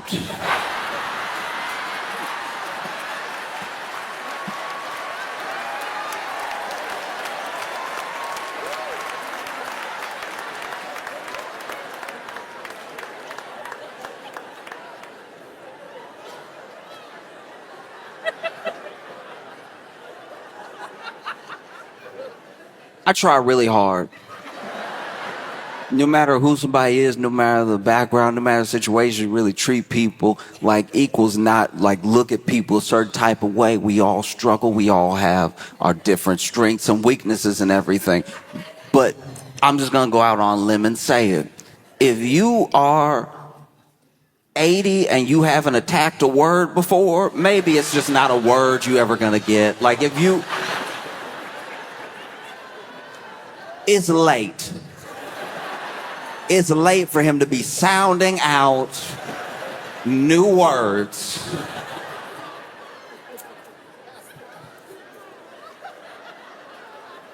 Because the word, you could see he could see the word coming up.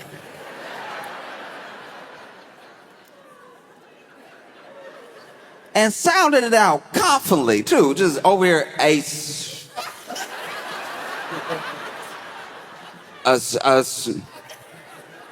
Some toast.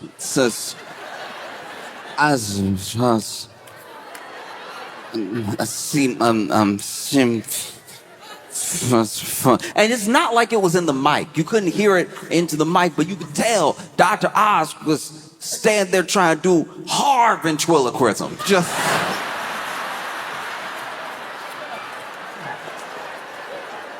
Dr. Oz was standing there like, just open your mouth, let me do it. Just. Dr. Oz was fighting to just, you could see him. See him in the face.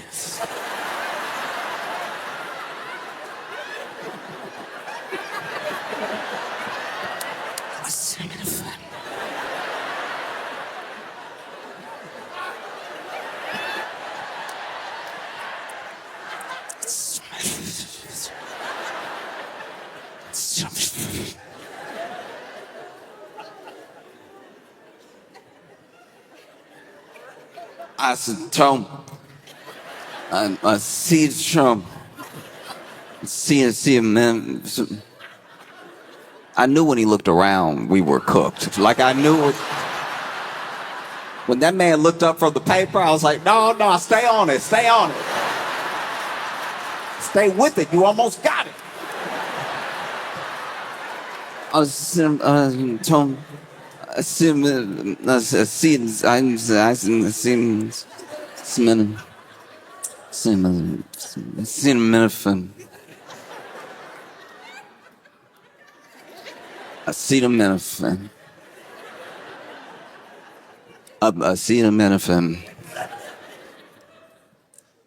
acetaminophen, Tylenol, and like that.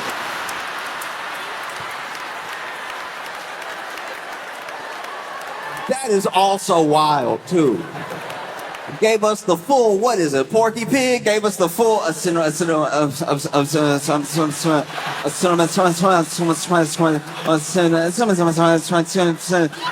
Tylenol.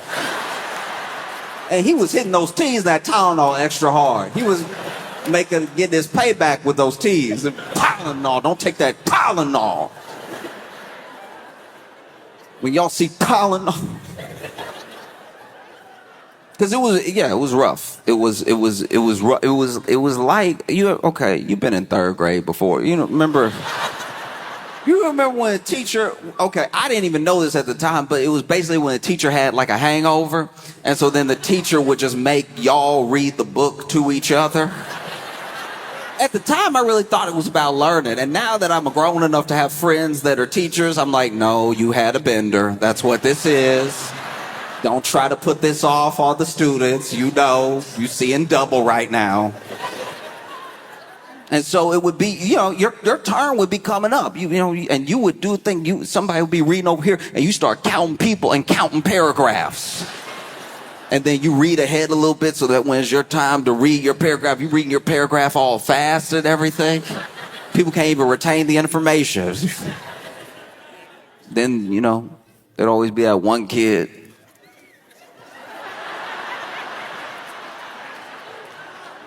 There'd be that one kid where it's like,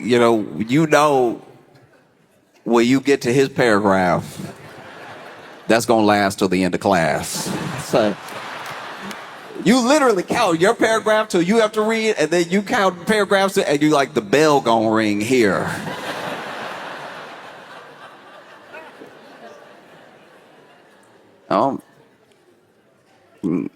Sometimes to be a kid, everybody learns differently. We all have different abilities, and you do your best to be as patient as possible. I remember, I had one kid in my class that we would do that, and then his paragraph be coming up. And as soon as his paragraph start, everybody's like,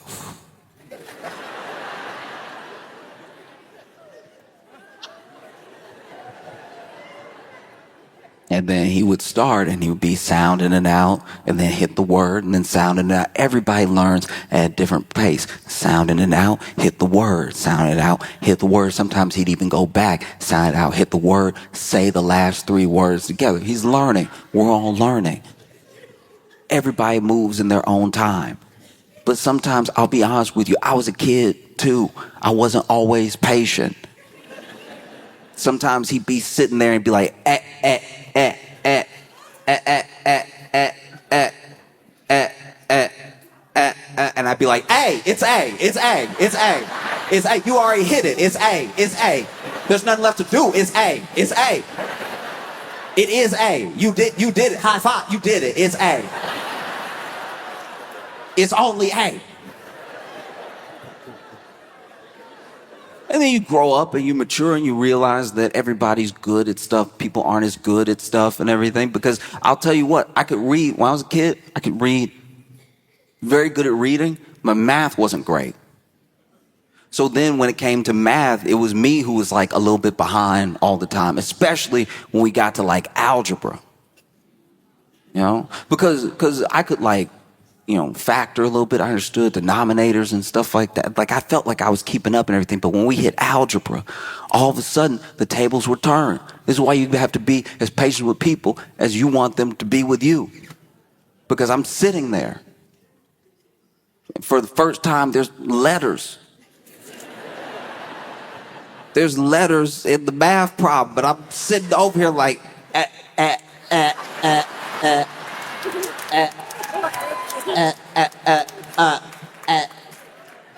and then he was sitting there like, it's 4, it's 4, it's 4.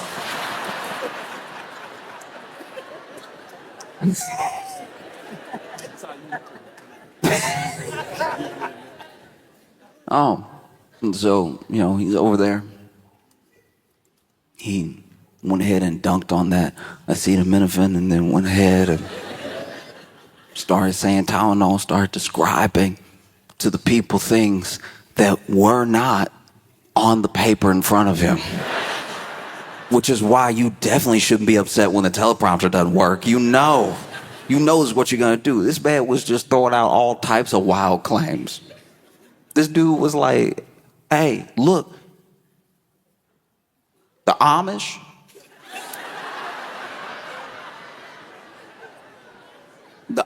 don't have any autism. And a couple times in this press conference, he would say something, then turn to somebody and be like, is that true?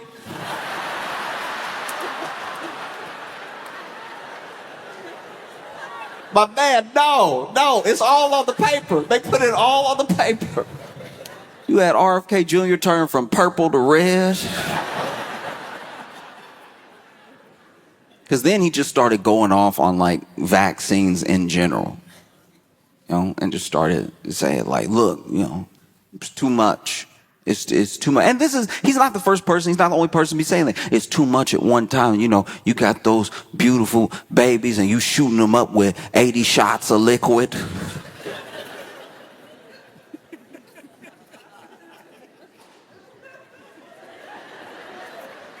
The thing that stuck out to me about the liquid thing is that you could tell he wanted to say juice. You could tell he's like, they put too much juice in them babies. Nobody need all that vaccine juice.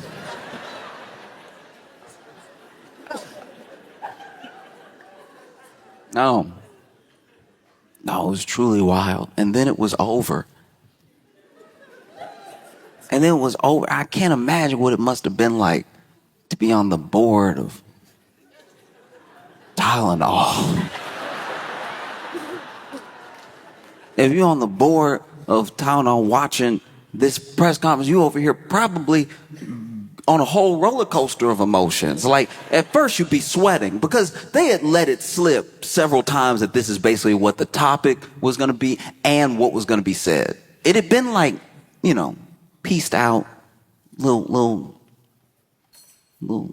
flavor, little sprinkle here and there for the media all the way up until that press conference, right? But then, when they actually said it, I'm sure Tylenol was stressing when they said this is what the press conference was going to be about. This is what they were going to talk about. You work at Tylenol, you sitting there, edge of your seat.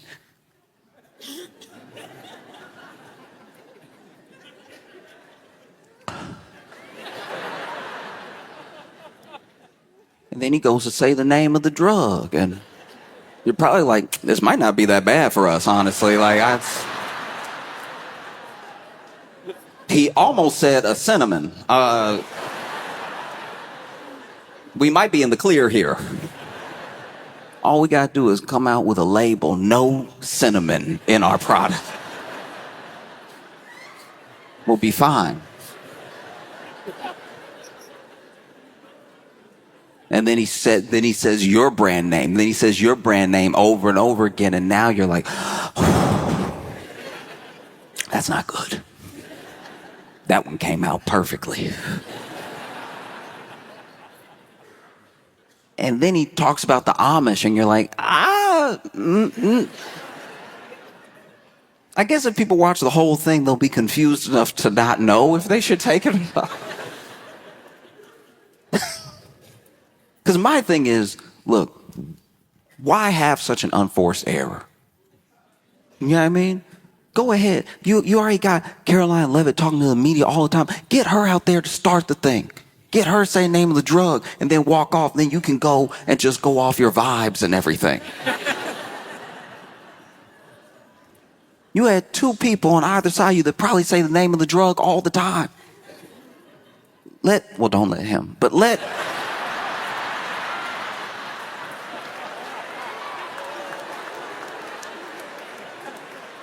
Dr. Oz say it. Let him earn his keep. No, he over here supposed to be a doctor, got the shortest name I've ever seen. Because I do my best to be up on the news, but I don't always want to talk about, politics and stuff. Sometimes there's stuff that happens that has nothing to do with anything political, and it just warms your heart to see it. You'll see a news story that captivates you, and it doesn't take you into like any sort of polarized position, Like I saw this South Carolina teacher that got arrested for using fart spray on the students as a punishment.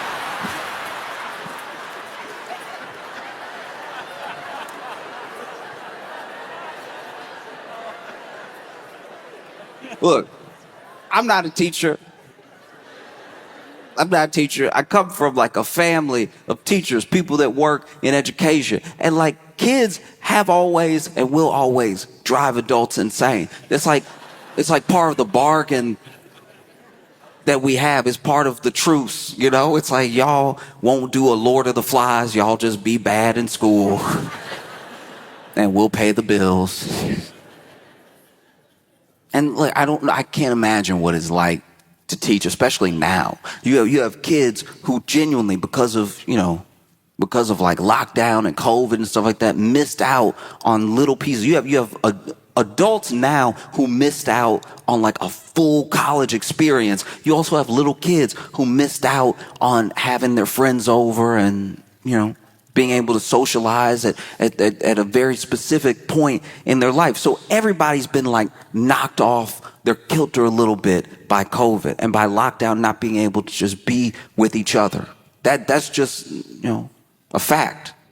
And because of how school was going in that time, you have people who are really behind because they didn't have that special attention. You had to do school on Zoom with a bunch of other students, and maybe a kid needed help and they couldn't get it immediately, not in the way you can get it when you're present, I can't imagine what it would be like right now to be in school, sitting there, trying to do my algebra like zzz, zzz, zzz, zzz. And so then the kids come back to school and, some of them are excited to see their friends. Some of them are still trying to learn how to socialize. Some of them, maybe aren't as affected as others. But kids will be kids. Kids will be loud. They won't listen, all that stuff. And then what do you do if you're a teacher? You got teachers out here fighting for their lives just to try to teach you some English. You know, you see videos of it all the time, teachers going through it because students don't want to listen, all this stuff. This is the person that's just trying to make sure you know how to spell. So one day,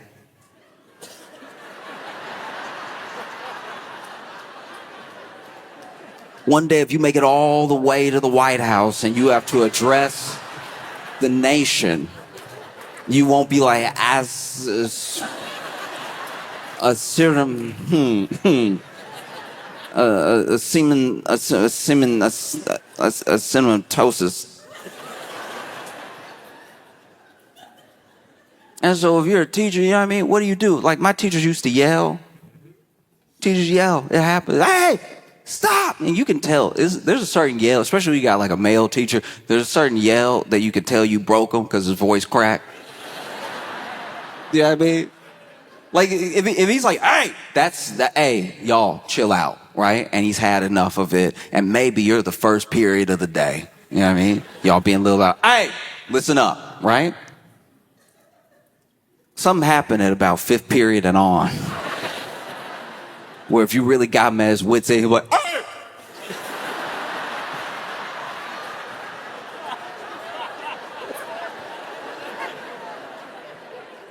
Can't even help you people.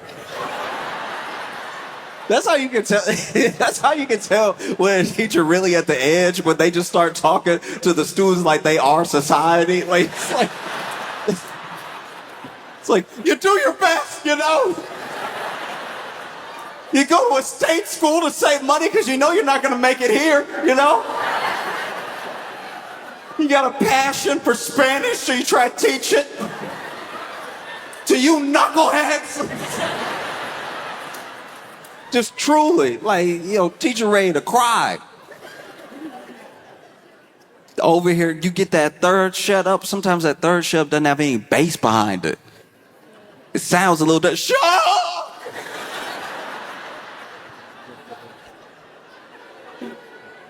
Leaning against the board. I don't know what to do. And so what do? You know what I mean? Yelling doesn't work. You can't hit them.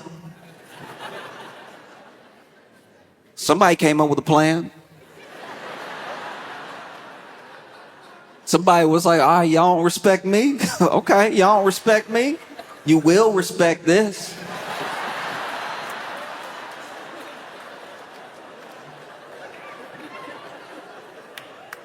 Because I've read different reports. Some reports say he was like doing a prank or whatever. Some reports say he was like mad about whatever. But I'm telling you, he could have done it for any amount of reasons. Maybe this dude didn't take his job seriously. Maybe, you know, he was out here just trying to prank for fun. He's somehow like a teacher's assistant, whatever, and still hadn't like grown up. So then he's over here. Ooh, look at you, stinky. Ooh. Ooh, stink butt over here. Ooh. Maybe. But maybe he had enough. You can only take so many spitballs to the back of the neck before you snap. Maybe this dude came in one day and was like, all right, look, I hate that it's come to this. I really do. But please believe me, if you talk all the time or you never talked before, anybody can get it. All right. I'm not going to lose my voice this week because y'all don't want to learn. Anybody can get it. Anybody. I'm going to put it right here. And I'm begging y'all not to test me. As soon as somebody's talking to their friend, he's like, what?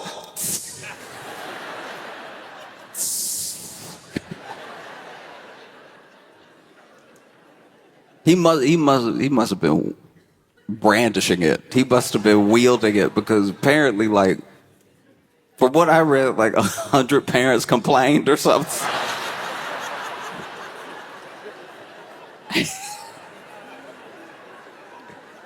this dude got arrested, and then I think they said like 2 students went to the hospital or something like that. And I'm sure you over there in interrogation tried to defend yourself. They should have thought about that asthma when they were doing all that talking, all right? How we know it was a spray? What if it was that talking that caused the asthma attack? Over here, mouth moving 100 miles a minute. I'm trying to teach something. Listening is easy to breathe.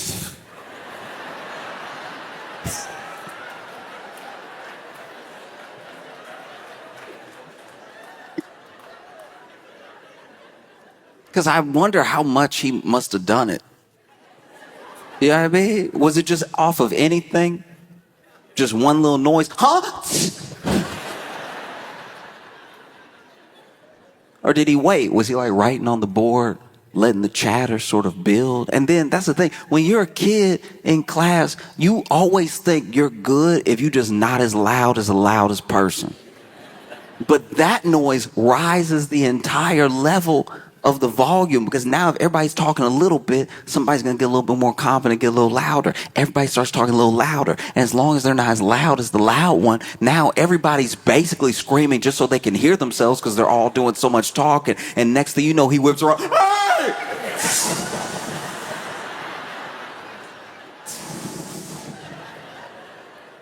Y'all gonna learn today.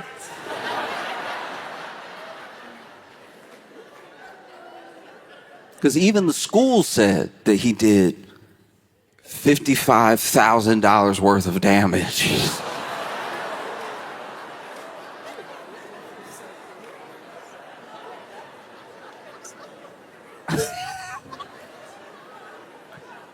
How?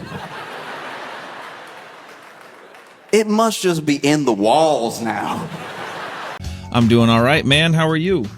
I'm doing okay. You know, it's this feels like weird to say. I didn't know this until this year, but Was that your throat? I'm so sorry. what? I think that was your throat. It just went right into the mic. Maybe. I didn't feel anything. It was jarring to hear. Really? Yeah. Oh, my bad. No, you're good. You're good. Well, yeah, this sounds weird to say, but July 4th is also my dog Rocky's birthday. And okay. Rocky, I can send you a video. Rocky is 19. He's 9. You were saying he was old. Yeah. Because this is the dog that's in Atlanta with your mom, right? Yeah, baby boy is 19 years old. Wow. Yeah. That's old. It's so old that no one feels bad for me when I tell people that he's like on his last. Right. No one like I tell people and no one is like, oh, I'm so sorry. Like I tell them that he's almost 20 and they're just like, damn. Like no one. That's the reaction, because it's like, because even when you told me, because I was like, how old is Rocky? And you're like, he's about 20. And I was like, Jesus. Like, to me, it's not like it doesn't matter that he's, not doing great or whatever. It's more just like, damn, good for him. That's a hell of a run for a little dog, Like, yeah. No, 20 is rare in dog. Yeah. My mom gave him some carrots and ground turkey for his birthday. And he doesn't see as well anymore, so he has to just go for it with his eyes. And the way he lunged at the bowl was like, it was like he was a puppy again. That was why. That was like the most alive he had been the whole weekend. He was like, "What is that?" Oh. No, he was wilding. Well, good for him. Did you have a good 4th of July? I mean, I didn't do anything. I was just kind of here. So, yeah, that's kind of my preferred way. Okay. To spend the 4th of July. I'll tell you right now. The thing that I've been thinking about for this episode for quite a while is all 4th of July themed, because to me, it's where a lot of it's where a lot of America's extremes converge, Oh yeah. There's a lot of blowing stuff up. There's a lot of cooking. There's a lot of arguing about the country. Yeah, there's just a lot of like buck wildness that all converges on July 4th in a way that we try to avoid on Thanksgiving. I think you're right there, because especially too there, this year in particular, I've seen it the last few years, but there's always people just being like, you know what, not celebrating this year, America and its decisions, and like totally understand that. But then people arguing about it, and I'm like, right there though, you're participating in the most American thing, which is having a petty argument online. Yeah. Incredibly American. You are truly celebrating your country by riling up strangers.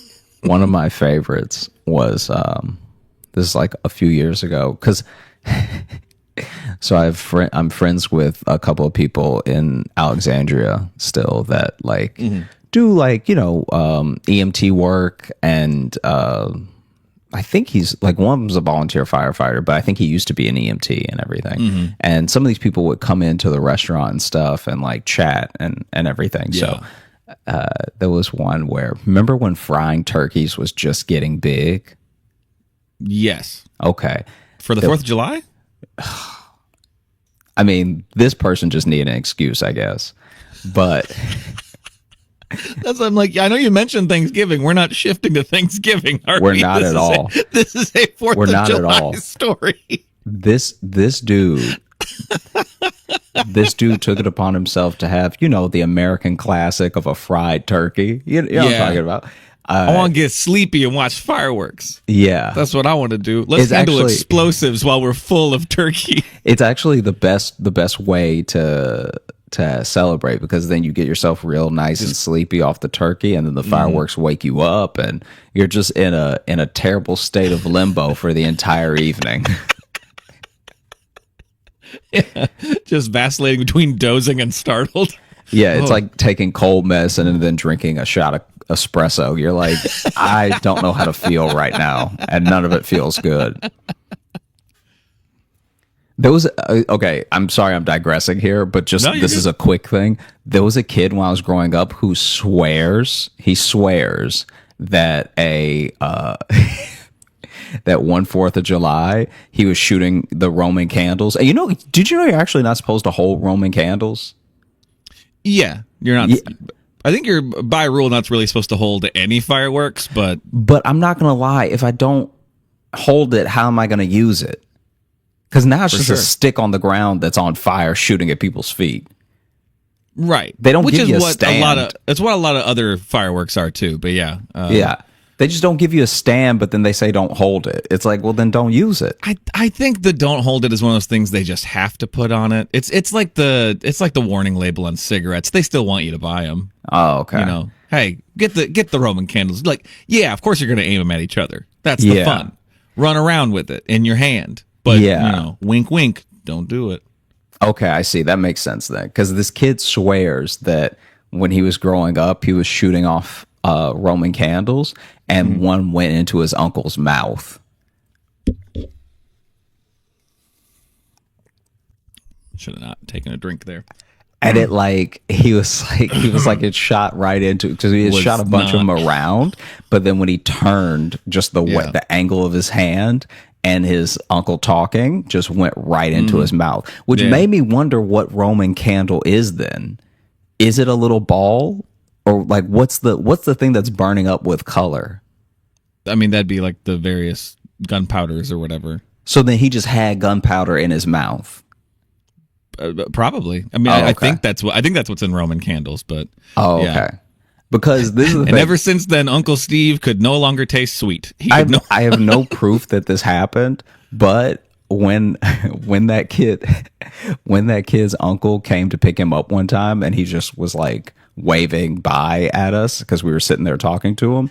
When that happened, I did see him smile, and he did have a dead tooth. So I mean, maybe it's true. Maybe a Roman candle hit him right in the tooth. But it's potentially related. And murdered it. Or he pulled up to pick him up and he's just drinking. You can see it's a piping hot cup of coffee just steaming and he's just slamming it. Yeah. Because man can't feel nothing anymore. Imagine if that's your superpower. Just not really having feeling in your mouth. Oh, God. Yeah. I don't know if that'd really be a superpower. It would be just... It'd be a fun fact about you. Yeah. Yeah. But anyone you told to, they'd be like, huh, that sucks. Yeah, they'd be like, "That's really sad. That's a shame." And then they'd be like, eat this candle or whatever. It would always be, hey, eat something then. yeah, just to prove it. Yeah. Yeah. Chew on this, I don't know, bite this fork. Yeah. What do you want? But anyway, Yes. out of the sidebar, this dude fried a turkey on 4th of July for his family. Using gunpowder. He straight up, this is like something out of an Acme cartoon, though, because he straight up built the platform that the pot was going to be on.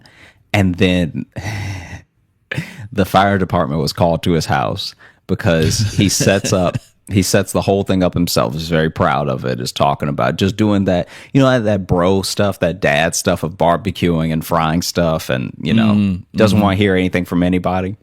Yep. He's in the zone. That's his happy place.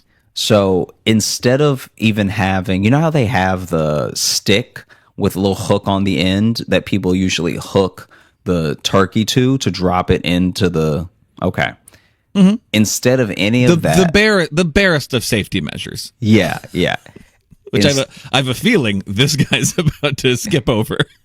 Instead of any of that, this is, and I don't know if he worked there, but do you remember the stick man from? Well, you didn't grow up in like a black neighborhood. Okay, so the stick man is like, I didn't grow up in a neighborhood, period. I grew up on a farm. I'm with you. I messed up in even trying to see if you would get what this is. So No. The stick man is like a guy who at a big department store or at a big clothing store where they have rows and rows and rows higher than anyone can reach. You hit up the stick man and then he gets the suit, pants, or the whatever that's hanging up too high, uses a stick to do it. For sure. Right? Okay. I've seen those. Okay. It wasn't necessarily just one guy at every store we went Yeah. to, but was this one guy's job? That's usually that one dude's job.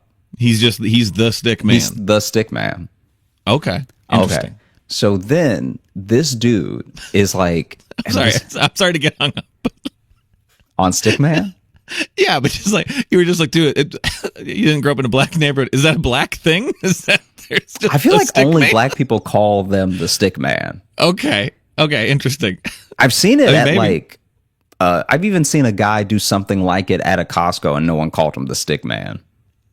Right. Okay. Well, it probably wasn't his only job at the Costco. So maybe these stores, it was he was the stick man. Can I tell you that when that dude is not out sticking, he is just on a Bluetooth outside of the store acting like he doesn't work there. So yeah, that's his only job. That's a stick man. Honestly, sounds like a pretty great gig. It sounds like an amazing job. I'm actually down. I'm going to apply for stick man. I wonder if he works on commission, because that would be amazing. Now he's just pulling stuff from the high floor for you. He gets paid. He gets for paid things he off the pulls dresses down. he pulls down. He's like, let me get you, let me get you, let me get you, let me get you. And so, You sure you don't want this one too? I get paid a little extra for everything I bring down. so the stick man used to use a little hook that is the same as the turkey hook, right? Gotcha, yeah. Apparently in some stores they don't do that anymore, and it's like still a stick, but the stick has a function now where it sort of bites the hanger instead of just unhooking. So just being a hook, yeah. Yeah. And so that's what this guy was using. He was using one of the bite clip things on a long stick to hold the turkey, which is obviously not going to hold it well because the turkey is however many pounds and this thing is made for grabbing Right. shirts. Yeah. Yeah. And so a part of me would like to believe that he was a stick man, because that just Yeah. that basically brings his work home with him. Like Well, he's got his own sticks at the house for practicing. Yeah, he's out in the yard grabbing stuff. Yeah. Oh, you In want the a butterball? Let me trees. get you a butterball. Let me get you a butterball real quick. You want a butterball and a blouse? I got you. And so then my man is pulling the stick and lets the turkey drop from the teeth of the hook, right? So like the thing opens up, turkey falls, and there's just way too big of a splash. Of Like course. there's just the splash is just ridiculous. And so immediately the whole pot is on fire. Just explodes. Yeah. Yeah. And instead of exploding, it does a James Bond trail away from the platform that he's built, because the platform starts to burn. And that thing, I think it was made out of like Luan or something. So that thing goes up in a hurry. It looked like, you know, like when a magician uses fire and that magic paper burns almost immediately. Yeah. Apparently it looked like that, because then it burns so fast that the pot topples over. So now he's just burning his own backyard. And Of course he is. And like a James Bond movie where there's just a trickle, you know, where somebody's like lit up a lighter thing that Right, leads to yeah. a thing, it goes straight to the stack of fireworks in his backyard. And so the fire department was called to his house, because luckily he didn't burn it down, but he nearly burned it down because the whole backyard is on fire. And then the fireworks are going off now in their packaging. Yeah. And the funniest part of that story to me, when it was told to me, was that a family member had started calling the fire department as he was dropping the turkey in. So they didn't even wait for there to be a fire. They were just like, this is going to go bad. They were like, there was about to be a fire at 800 Cypress Road. Like Listen, I've seen him work as a stick man, and this man drops everything. Yeah. So I'm calling now. there's a I'm lot getting of ready. dirty shirts that people are expected to purchase because Man, though, an exploded like fried turkey vat, which then lights a pile of fireworks on fire. That's like an American nativity scene. Like that having that in your yard. That is celebrating the 4th. that's so funny. Yeah. Cause I couldn't even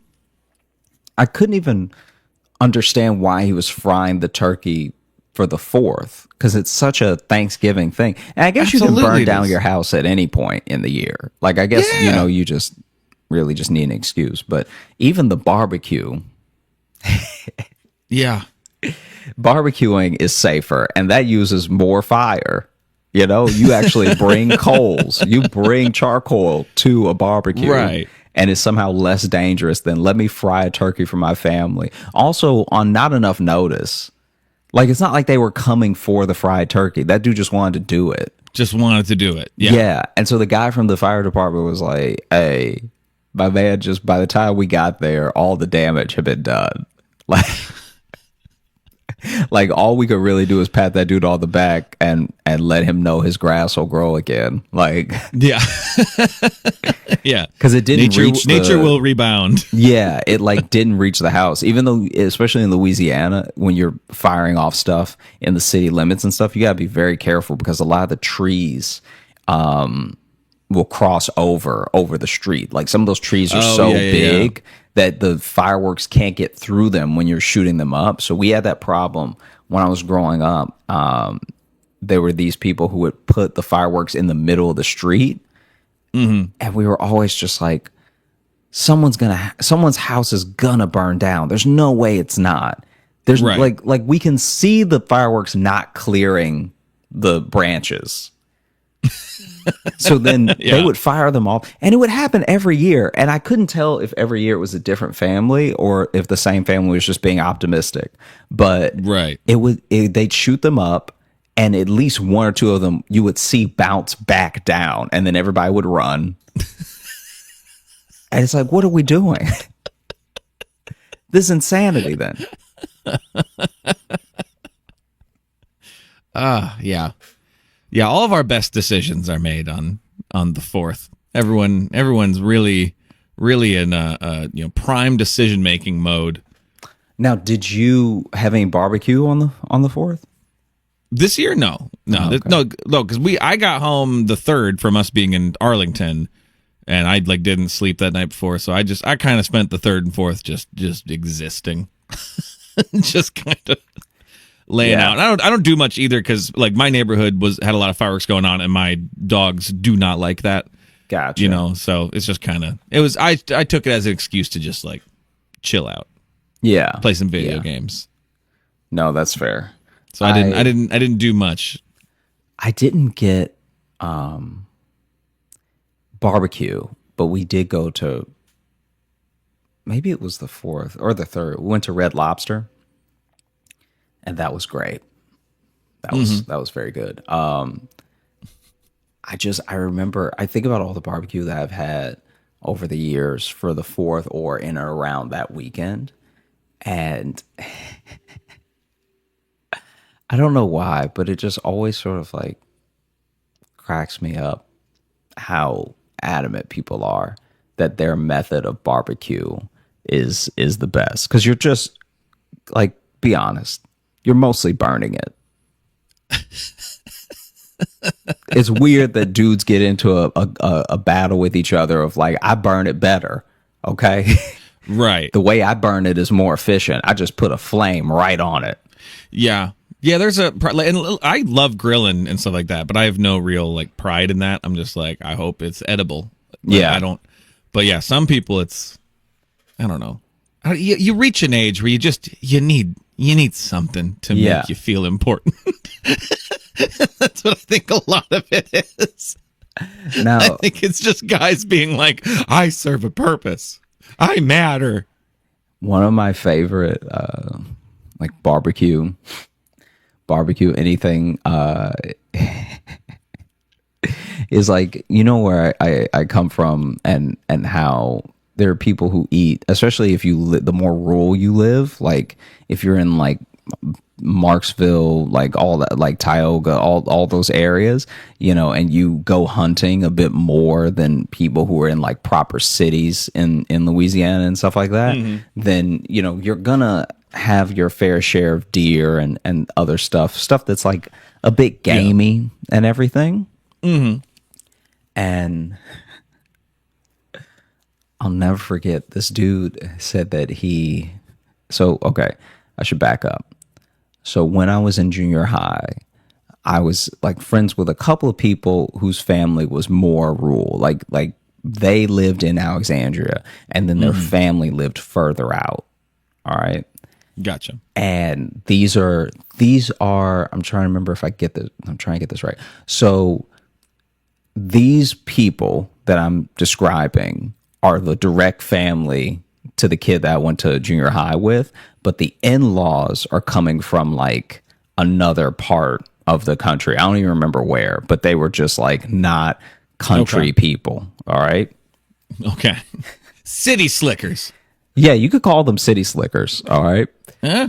And so the city slickers come through for a 4th of July The quest, weekend. they're looking for Curly's gold. Yeah. Yeah, because there's going to be a summer wedding, and this kid's big sister is getting married to this city slicker son of a bitch. All right. God, probably a college boy too. Yeah, probably a college boy with all types of, probably got more degrees than a thermometer, you know? This city slicking pencil neck college boy. Yeah. Coming yeah. around here thinking he's better than us. Probably wears a duck on his collared shirt, or a gecko, or an alligator, making fun of us. And so Doesn't even go catching crawdads. He does. So basically, they're all going to spend the weekend together, right? As they're spending the weekend together, this kid's dad offers to, you know, do all the barbecuing for the whole family. And since these people aren't from here, and frankly, they probably don't know what good barbecue is, they're all for it, you know? Yeah. Like, don't come to me with like your, I don't know, Montana barbecue. Like, I'm sure it's good where you are, but like if you're coming over from like some big city in Boise, Idaho. I didn't realize the people from Boise were the big threat to, No. to Louisiana. I'm just joking. I think they were from Boston. They just the vibes that were put out were very much like money Boston type things. Gotcha. When I yeah. like in earnest, they were people who Southern people would probably call city slickers if they lived in the country. I was gonna say, yeah. If it's, But still, don't come at me with your version of barbecue. You don't know what you're doing. What you're doing is a version of what we're doing that's just frankly not as good because it's so cold in Boston that you need to keep your hands warm. So you're not even paying attention to the meat while it's cooking. You know, you need that Southerners body make heat. good barbecue, but they make it unfun. To be honest, you guys are Yeah. too. No. You guys get way too immediately angry about barbecue. Yeah. Barbecue and football is what will ruin for everybody. We don't Yeah. care. We'll ruin Yeah. it with college as well, where it really doesn't quite matter. Yeah, We do that in a lot of instances. You would think that for how seriously we take the small thing, we'd be better at the bigger thing. So then, Yeah. for as serious as we are about college football, you would think that all of our NFL teams would be amazing. Right. Like they'd just be crushing. And that's not the case. It's very No. weird. But they there's come always through. because even there, you got angry at no one about barbecue. Like even just now, had I just to wanted to illustrate a represent. point. I had to represent for the story. I had to let people know that the attitude going into this family weekend for them was like, don't come here. You may read more books than me. You may know who James Joyce is, but don't come to me thinking you have better rubs than I do. All right.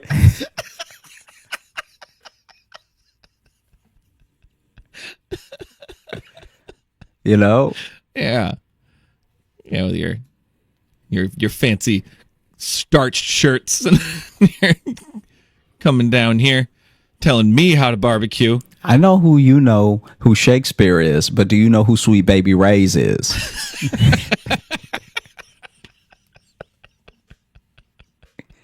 I celebrate a true artist, and his Yeah. name is Sweet Baby Ray. Sweet Baby Ray's. You ever just took a sip of some Sweet Baby Ray's right out the bottle because it's that good? Maybe you didn't need any meat. You ever take a little sippy sip, huh? Just to make sure that this is the Sweet Baby Ray's gotta that make you sure it's want good. on your You chicken. gotta make sure it's good. I like to sneak a sip at the store just to make sure it's the one I want to buy. I like to open Yeah, if it's up a not couple. good, I put it back. I put it right back. That's someone else's mistake they can make.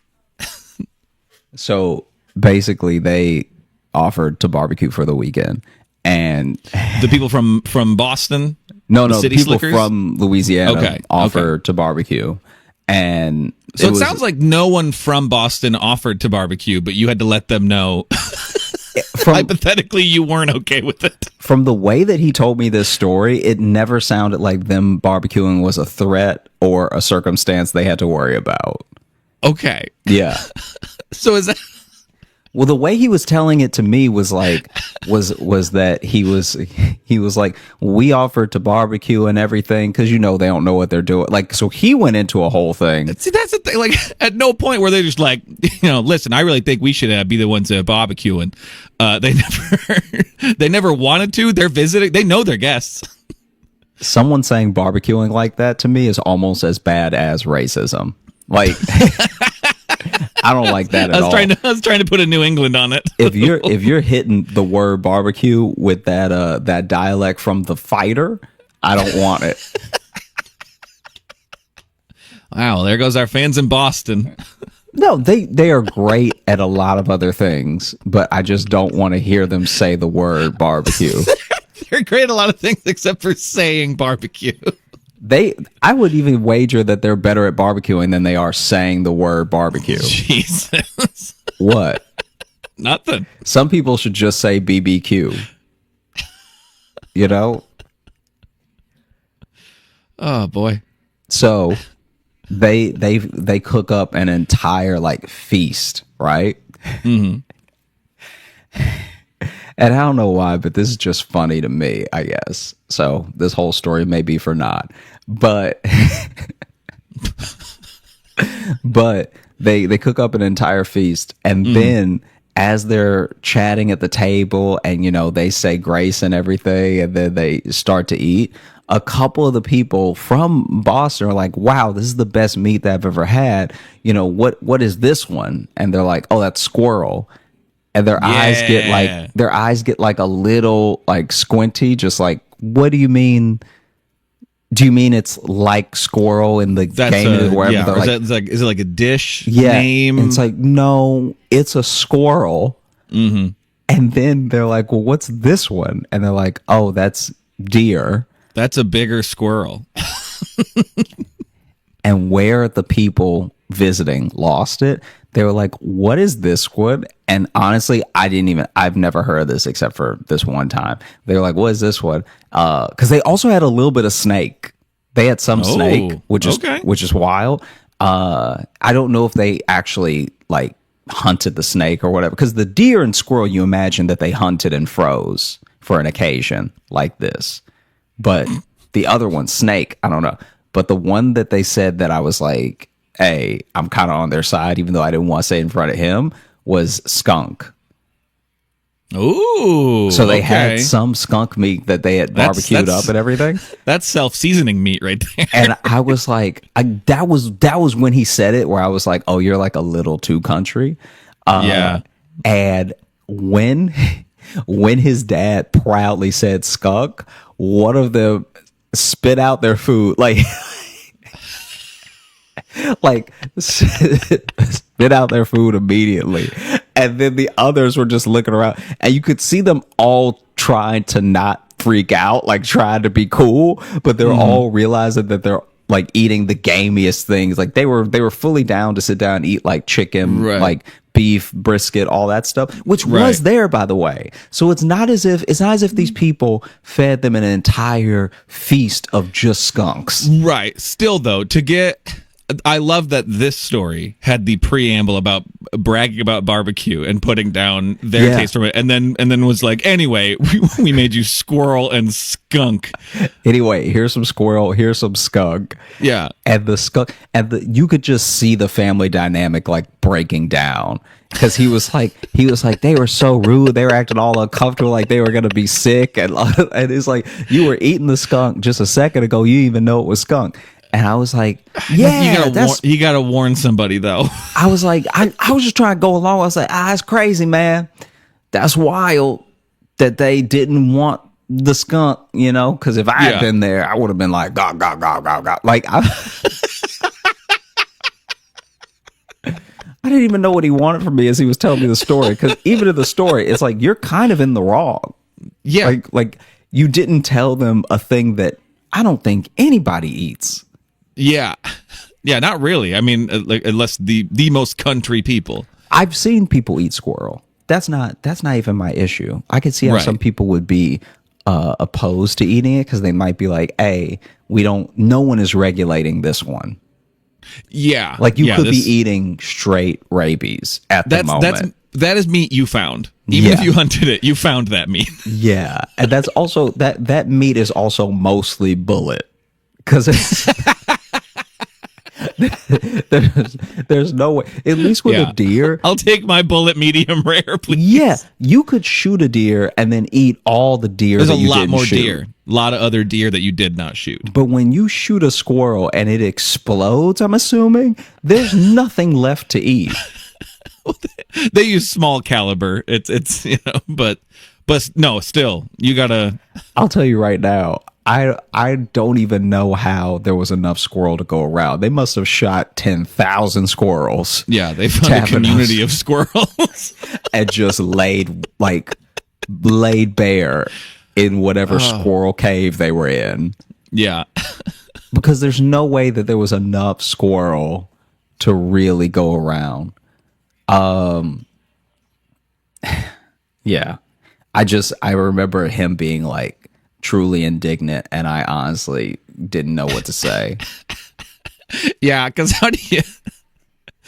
Because you can't disagree, because he's angry that people didn't love his surprise skunk. So he's not going to be open to a counterpoint. But But you know, but how do you get excited about it? maybe you how do just you- put a table setting with a black and white streak on it, Yeah, there just you so go. people know where the skunk is. Yeah, I think generally most mysterious meats should be labeled. Go ahead Yeah. and just put with the species, so I can mentally prepare. Because I'm not even saying an absolute unequivocal no. I'm just saying let me make that decision for myself. Exactly. Let me decide. I'm not saying I won't try it. Even, you know what I mean? But just let me know what I'm trying. Yeah. Because the fact that, I mean, I wasn't there, so I don't know exactly how they reacted. That was so offensive, but I imagine they reacted like if you told someone it was cat. Yeah, Because apparently one person spit it out immediately, and then the other people just were like, kind of getting like, "Ooh, is it hot in here?" And then they left like soon after. Do I smell? Am I turning into a skunk? Yeah. Yeah. Like It is interesting soon how after people- they found out it was skunk, they left.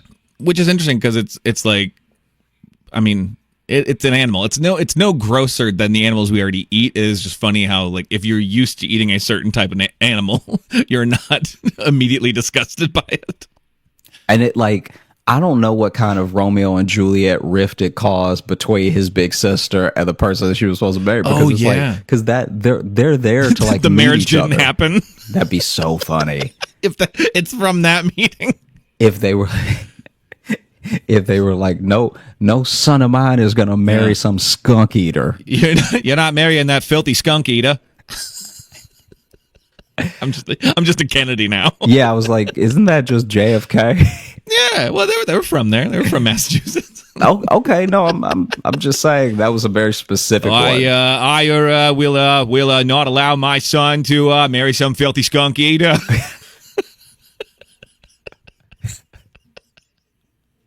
It would be even funnier if one of them, especially for how he was describing them, of just very like hoity-toity, whatever. It would be very funny if one of them did kind of get some rabies, like that, like Just a little bit. just like if they went back to their yacht club and they were like, "I say, Jefferson, you're foaming at the mouth." Back up, or I will fucking bite you. I bet too they weren't hoity-toity at all. I bet that's just his version of them in the story because the skunk put them off. Yeah. I bet they showed up and were just nice and were trying their best, and then they were like, "What's this skunk?" And he's like, "These fucking these uppity assholes thinking they're better than us." It's like, no, most people don't eat skunk. So- Yeah.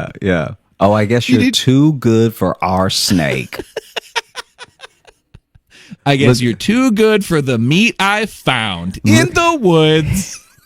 Look at the city slicker who thinks that he's too good to eat a sack of venom.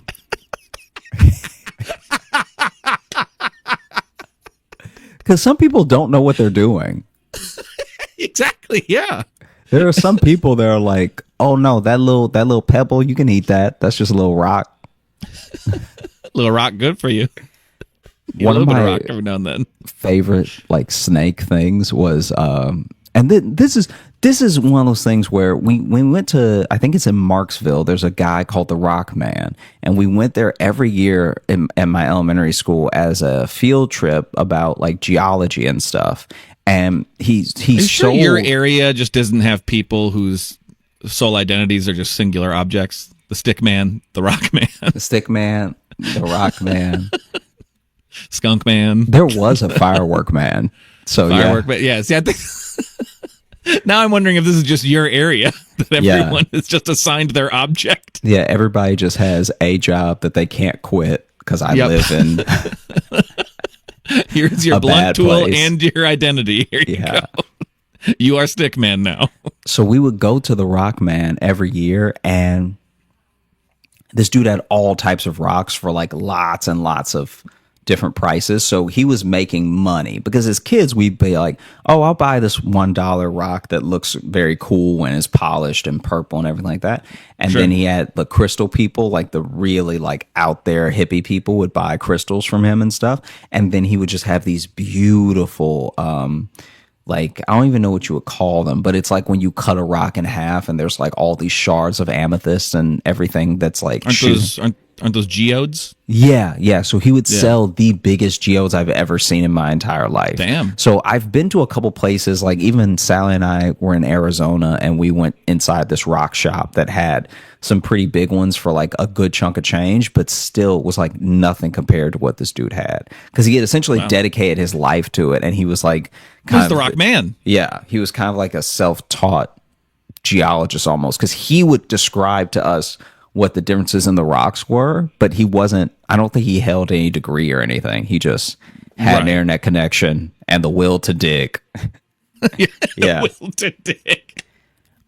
And so this dude told us, and then we saw it as well. And it was, this whole thing was way more terrifying than, I think they thought it would be cool, and it was just scary.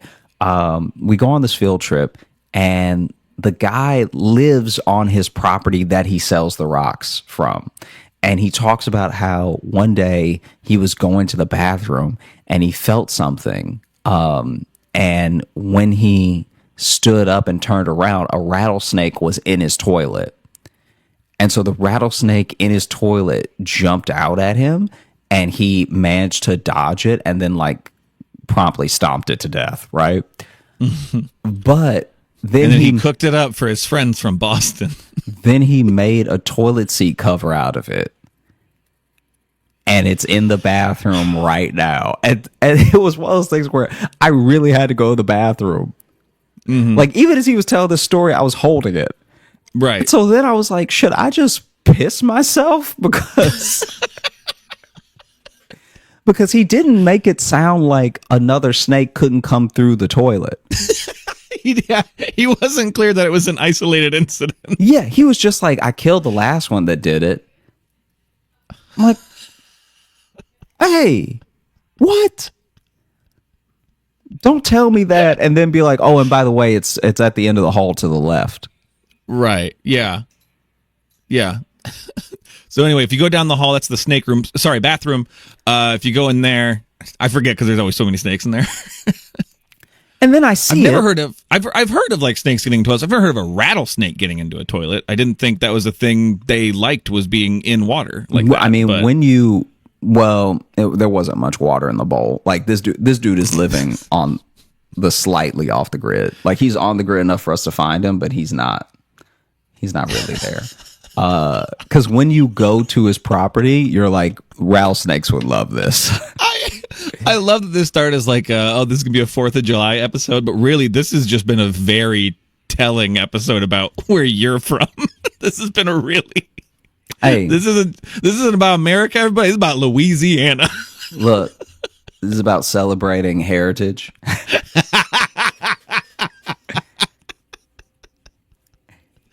I love that. Yeah. Well, the stick man is my new 4th of July mascot. You know, the 4th kind of needs one. We don't have a good.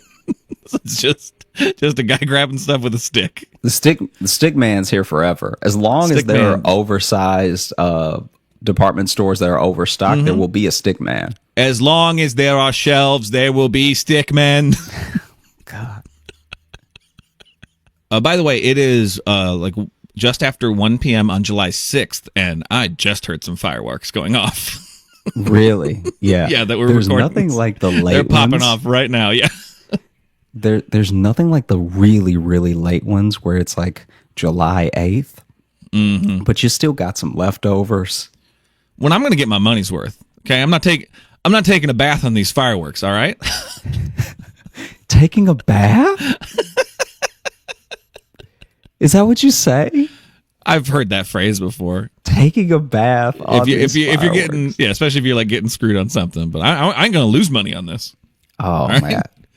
I remember I think we talked about it before, but like our old neighborhood in Chicago that we lived in Rogers Park, like that was a straight month of fireworks.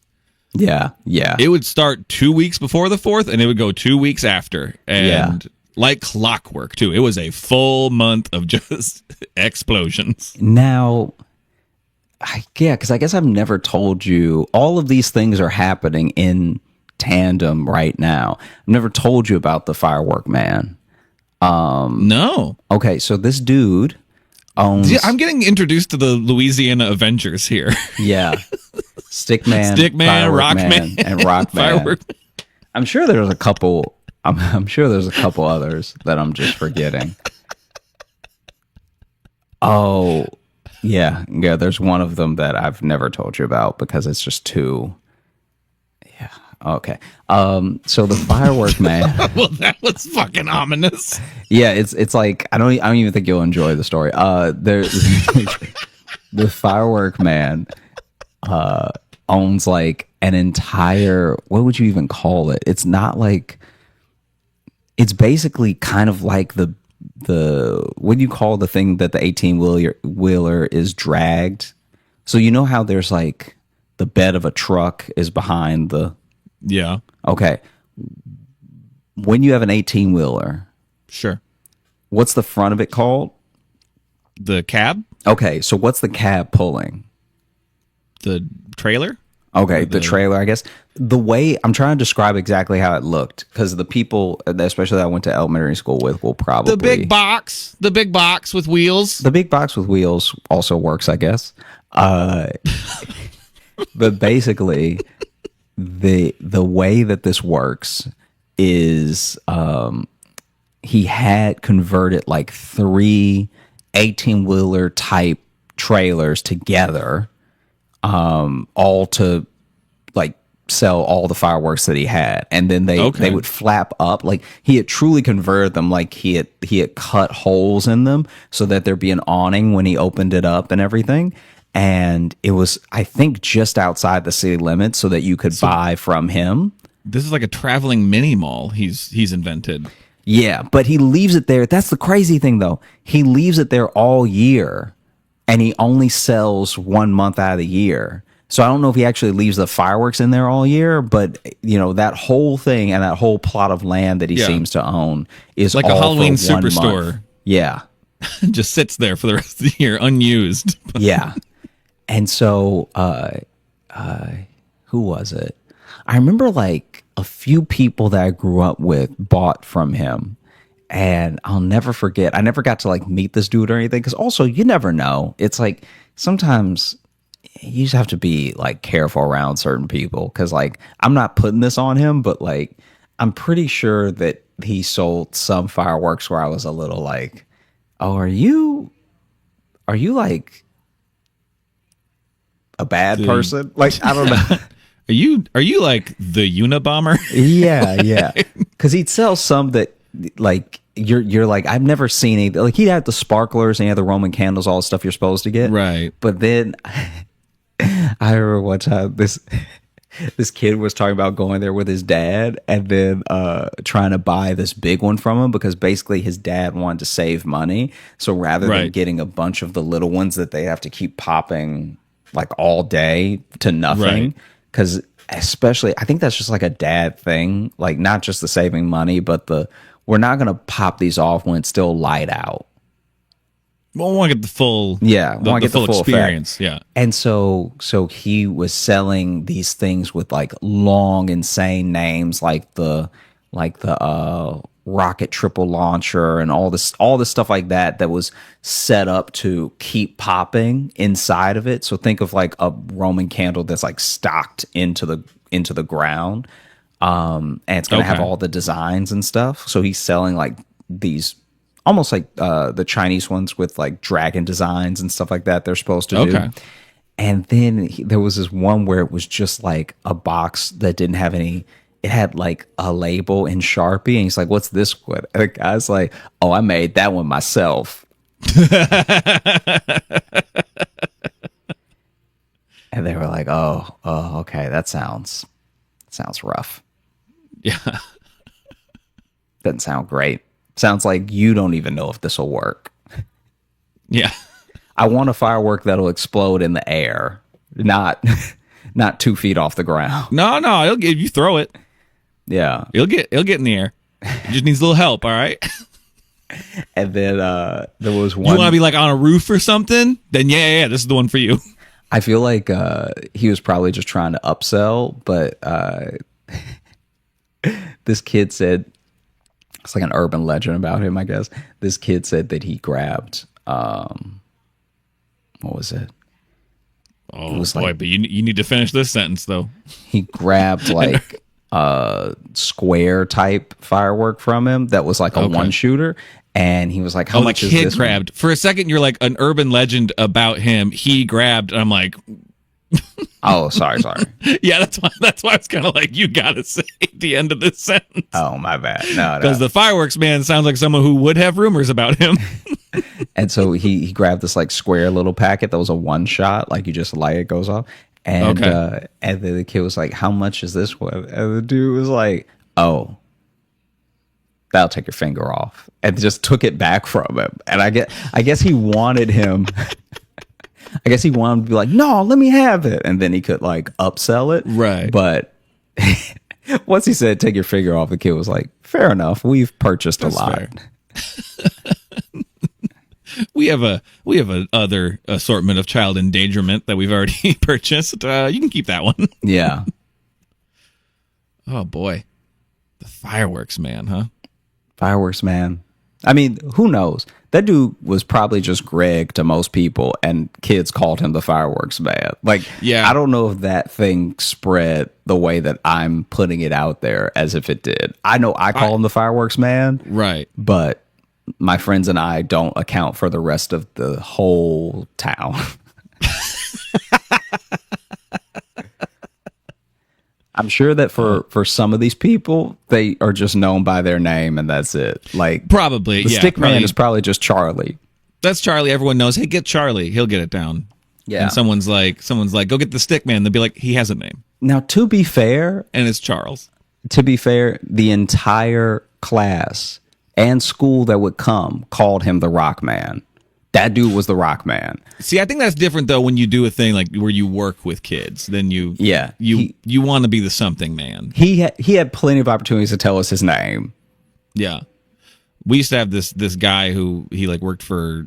I think he worked for like the DNR or whatever around. He was kind of a not like a nature expert, but he'd come around and always do it. And his name was Dan, and we all just started calling him Dan the Nature Man. And I think just that still is just within like all the kids still, because I subbed there and he was around, and I heard some of them refer to him as Dan the Nature Man. I'm like, I think we started that, and that just stayed as school parlance. Like all the kids now just know him as that. I don't think anyone else calls him that. I think it's just stayed in the middle school ever since I was there. I like how I like to think he likes it enough that his name is just Bobby, but he just goes with it. It's like, yeah, I'm Dan. Well, his name is Dan. His name is actually Dan. So it's How do we know? yeah. If he lets I wanna- nicknames take off, how do we know he doesn't let the wrong name take off? That's true. He just snaps one day. He's like, "It's Robert." I know that doesn't rhyme with Nature Man, but my name is Robert. Hey man, should we open up the mailbag? Yeah, let's do it. Especially since we didn't do it last time. Oh, yeah, that's right. Let's do some of these ones I meant to do last time. These are some about our 100th episode, but my camera died. This one here, this is from Lizzie, and the title is To President Squeaks. And it says, Hiya, if you don't feel comfy reading this on the pod, it's fine. But after a long while of listening, I felt the need to voice my thanks and also so very cheekily ask maybe a favor. I started listening in October 2020, I believe, and shortly after got acute pancreatitis. I'm sorry, Logan, but having Mr. Squeaks in A&E, what is A&E? That must be something hospital. I don't know. But Mr. Squeaks in A&E was wonderful company as a painfully chronic extrovert in hospital quarantine. You're welcome, I think. I'm not sure how to... Honestly, though, I have had a rough few years, and you two have got me through it. But this email isn't about me. My sister Alice, who loves the pod, is 6 months sober tomorrow. This would have been from last week. And no matter when or how you read this, if you could wish her a happy 6 months, it would make my year. So incredibly grateful, Lizzie from London. Hey, Alice. Congratulations. You did it. Hang in there. Hey, You're killing Alice. Happy 6 months. Happy 6 months. Good for you. Staying strong. Doing your thing. Kicking ass.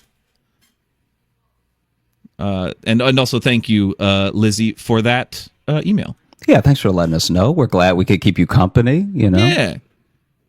Oh, so this is about, I think it was our 99th episode. So this is from, just as NWE, and longtime listener, curious about open mouth puppet master. That sounds like a personal ad in like the classified. Yeah. Seeking open mouth.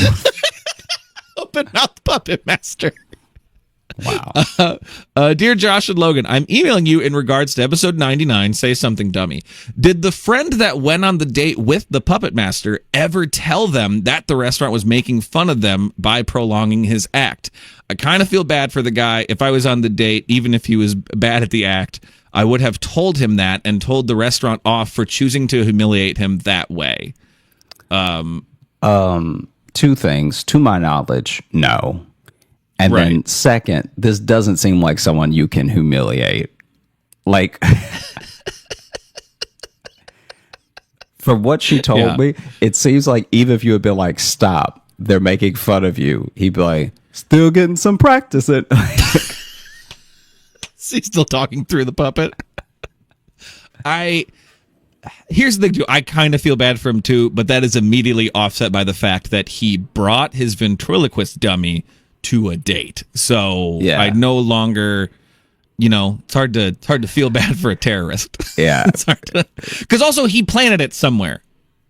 And that's the part that hangs me up the most. Yeah. Is that he had it at the ready somewhere. If it wasn't outside in his car, any other option aside from that is fucking wild. Yeah, it's actually wilder if it's at coat check. Yeah. And someone had to Yes. give him his dummy back. And he's not leaving. Yeah. And then he's got to get the puppet has to get its card to get its coat. Let's read this one since we literally just saw this person, but this is 100 episodes. Hi, J-Lo Goths. This is from our friend Allie. Hey, Josh and Logan. I can't believe you're almost at 100 episodes. I mean, we've already done it. They sent this right before. Congratulations on the success of this podcast as well as your individual successes.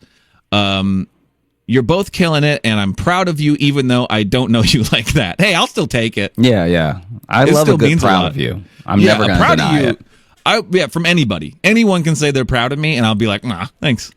Doesn't matter. That's good. One of my favorite episodes was Getting Zen with Joshy when you talked about meditating. I'm heavily invested in learning about emotional regulation, and a lot of things Josh said resonated with me. Plus the okay, I almost read this wrong. Plus Eastern philosophy fucks. That's how. I also appreciate how in discussing meditation, it slowly became a critique of capitalism. Nothing but solid truths. I didn't remember that it's the same episode with the story of the weed head grandma, which made me love it even more. As a frequently zoinked individual, I fully support this woman and hope she one day gets to gnome the mailman. That sentence was full of so many in references to our show. Yeah. That was perfect. Yeah. For future episodes, I'd love to hear more esoteric, anti-capitalist, bad review, stonery, goth, and or emo stories. Logan's puns are a must, especially because Josh hates them. Speaking of goths, I made some drawings for y'all to add to your collection of broody fan art. I drew Josh as a traditional / vampire goth because I get that vibe from him, and since he's a self-proclaimed vampire hunter, originally he had eyebrows, but I removed them because that look goes hard. For Logan, I gave him a punk goth look to match his bold disposition with spikes of his leather jacket to ward off any small talkers. He listens to Nick Cave and the Bad Squeaks, obviously. I also gave him an almost mohawky hairstyle that is closer to emo than goth because he thinks MCR is goth when they are, in fact, emo, though this is widely up for debate. Listen, I'm not trying to, I'm not trying to start anything. I just feel like they're in the neighborhood. Hope you guys like it. I'm excited to see y'all in Arlington again next week. Much love, your friendly neighborhood townie, Allie. Thank you for that. And she sent us this amazing fan art. They were the ones I already showed you. Do you want me to bring them back up, or I'll put them in the video? Yeah, put them in the video. They'll definitely be in the video version of this. I think I'm going to try to. Someone suggested too that maybe I need to make a database of all of the goth drawings we've been sent to put somewhere. So that might be something I might be collecting them all again to to put them in some sort of online gallery. For people to view. For sure. Because we have a lot of good ones. These ones, though, are fantastic. So thank you for those, Allie. And it was great seeing you in Arlington and everyone else we got to see in Arlington. Yeah, thank you, everybody that came out to Arlington. We had a great time, and it was great to meet you. Very fun time. Thanks so much for listening to the Josh Johnson Show. We had a great time recording. I hope you had a great time listening. If you are looking to catch up with us on any of the socials, you can find me at Josh Johnson Comedy on Instagram, at Josh Johnson on Twitter, Josh J Comedy on Facebook, and Josh Johnson Comedy on TikTok and YouTube, where we're going to be posting clips of the show. You might be watching one right now. And if you're looking for Logan, you can follow me on Instagram at Logan M. Nielsen. And if you want to get into the mailbag like those wonderful people there, you can email us joshjohnsonshow@gmail.com. And if you want some bonus content, you can join our Patreon, patreon.com/Josh Johnson Show. Oh, and we got a live show coming up at the end of July in New York. A live podcast. So if you're in the area, come see us. Doing it. Living forever. Together forever and ever, two parts. The song I sing every time I see Josh. And I hate it. I don't like it. He doesn't like it. He doesn't like it, but doesn't care. I tell him to stop, and he won't. Not getting rid of me. Not getting rid of me, you little scamp. All right.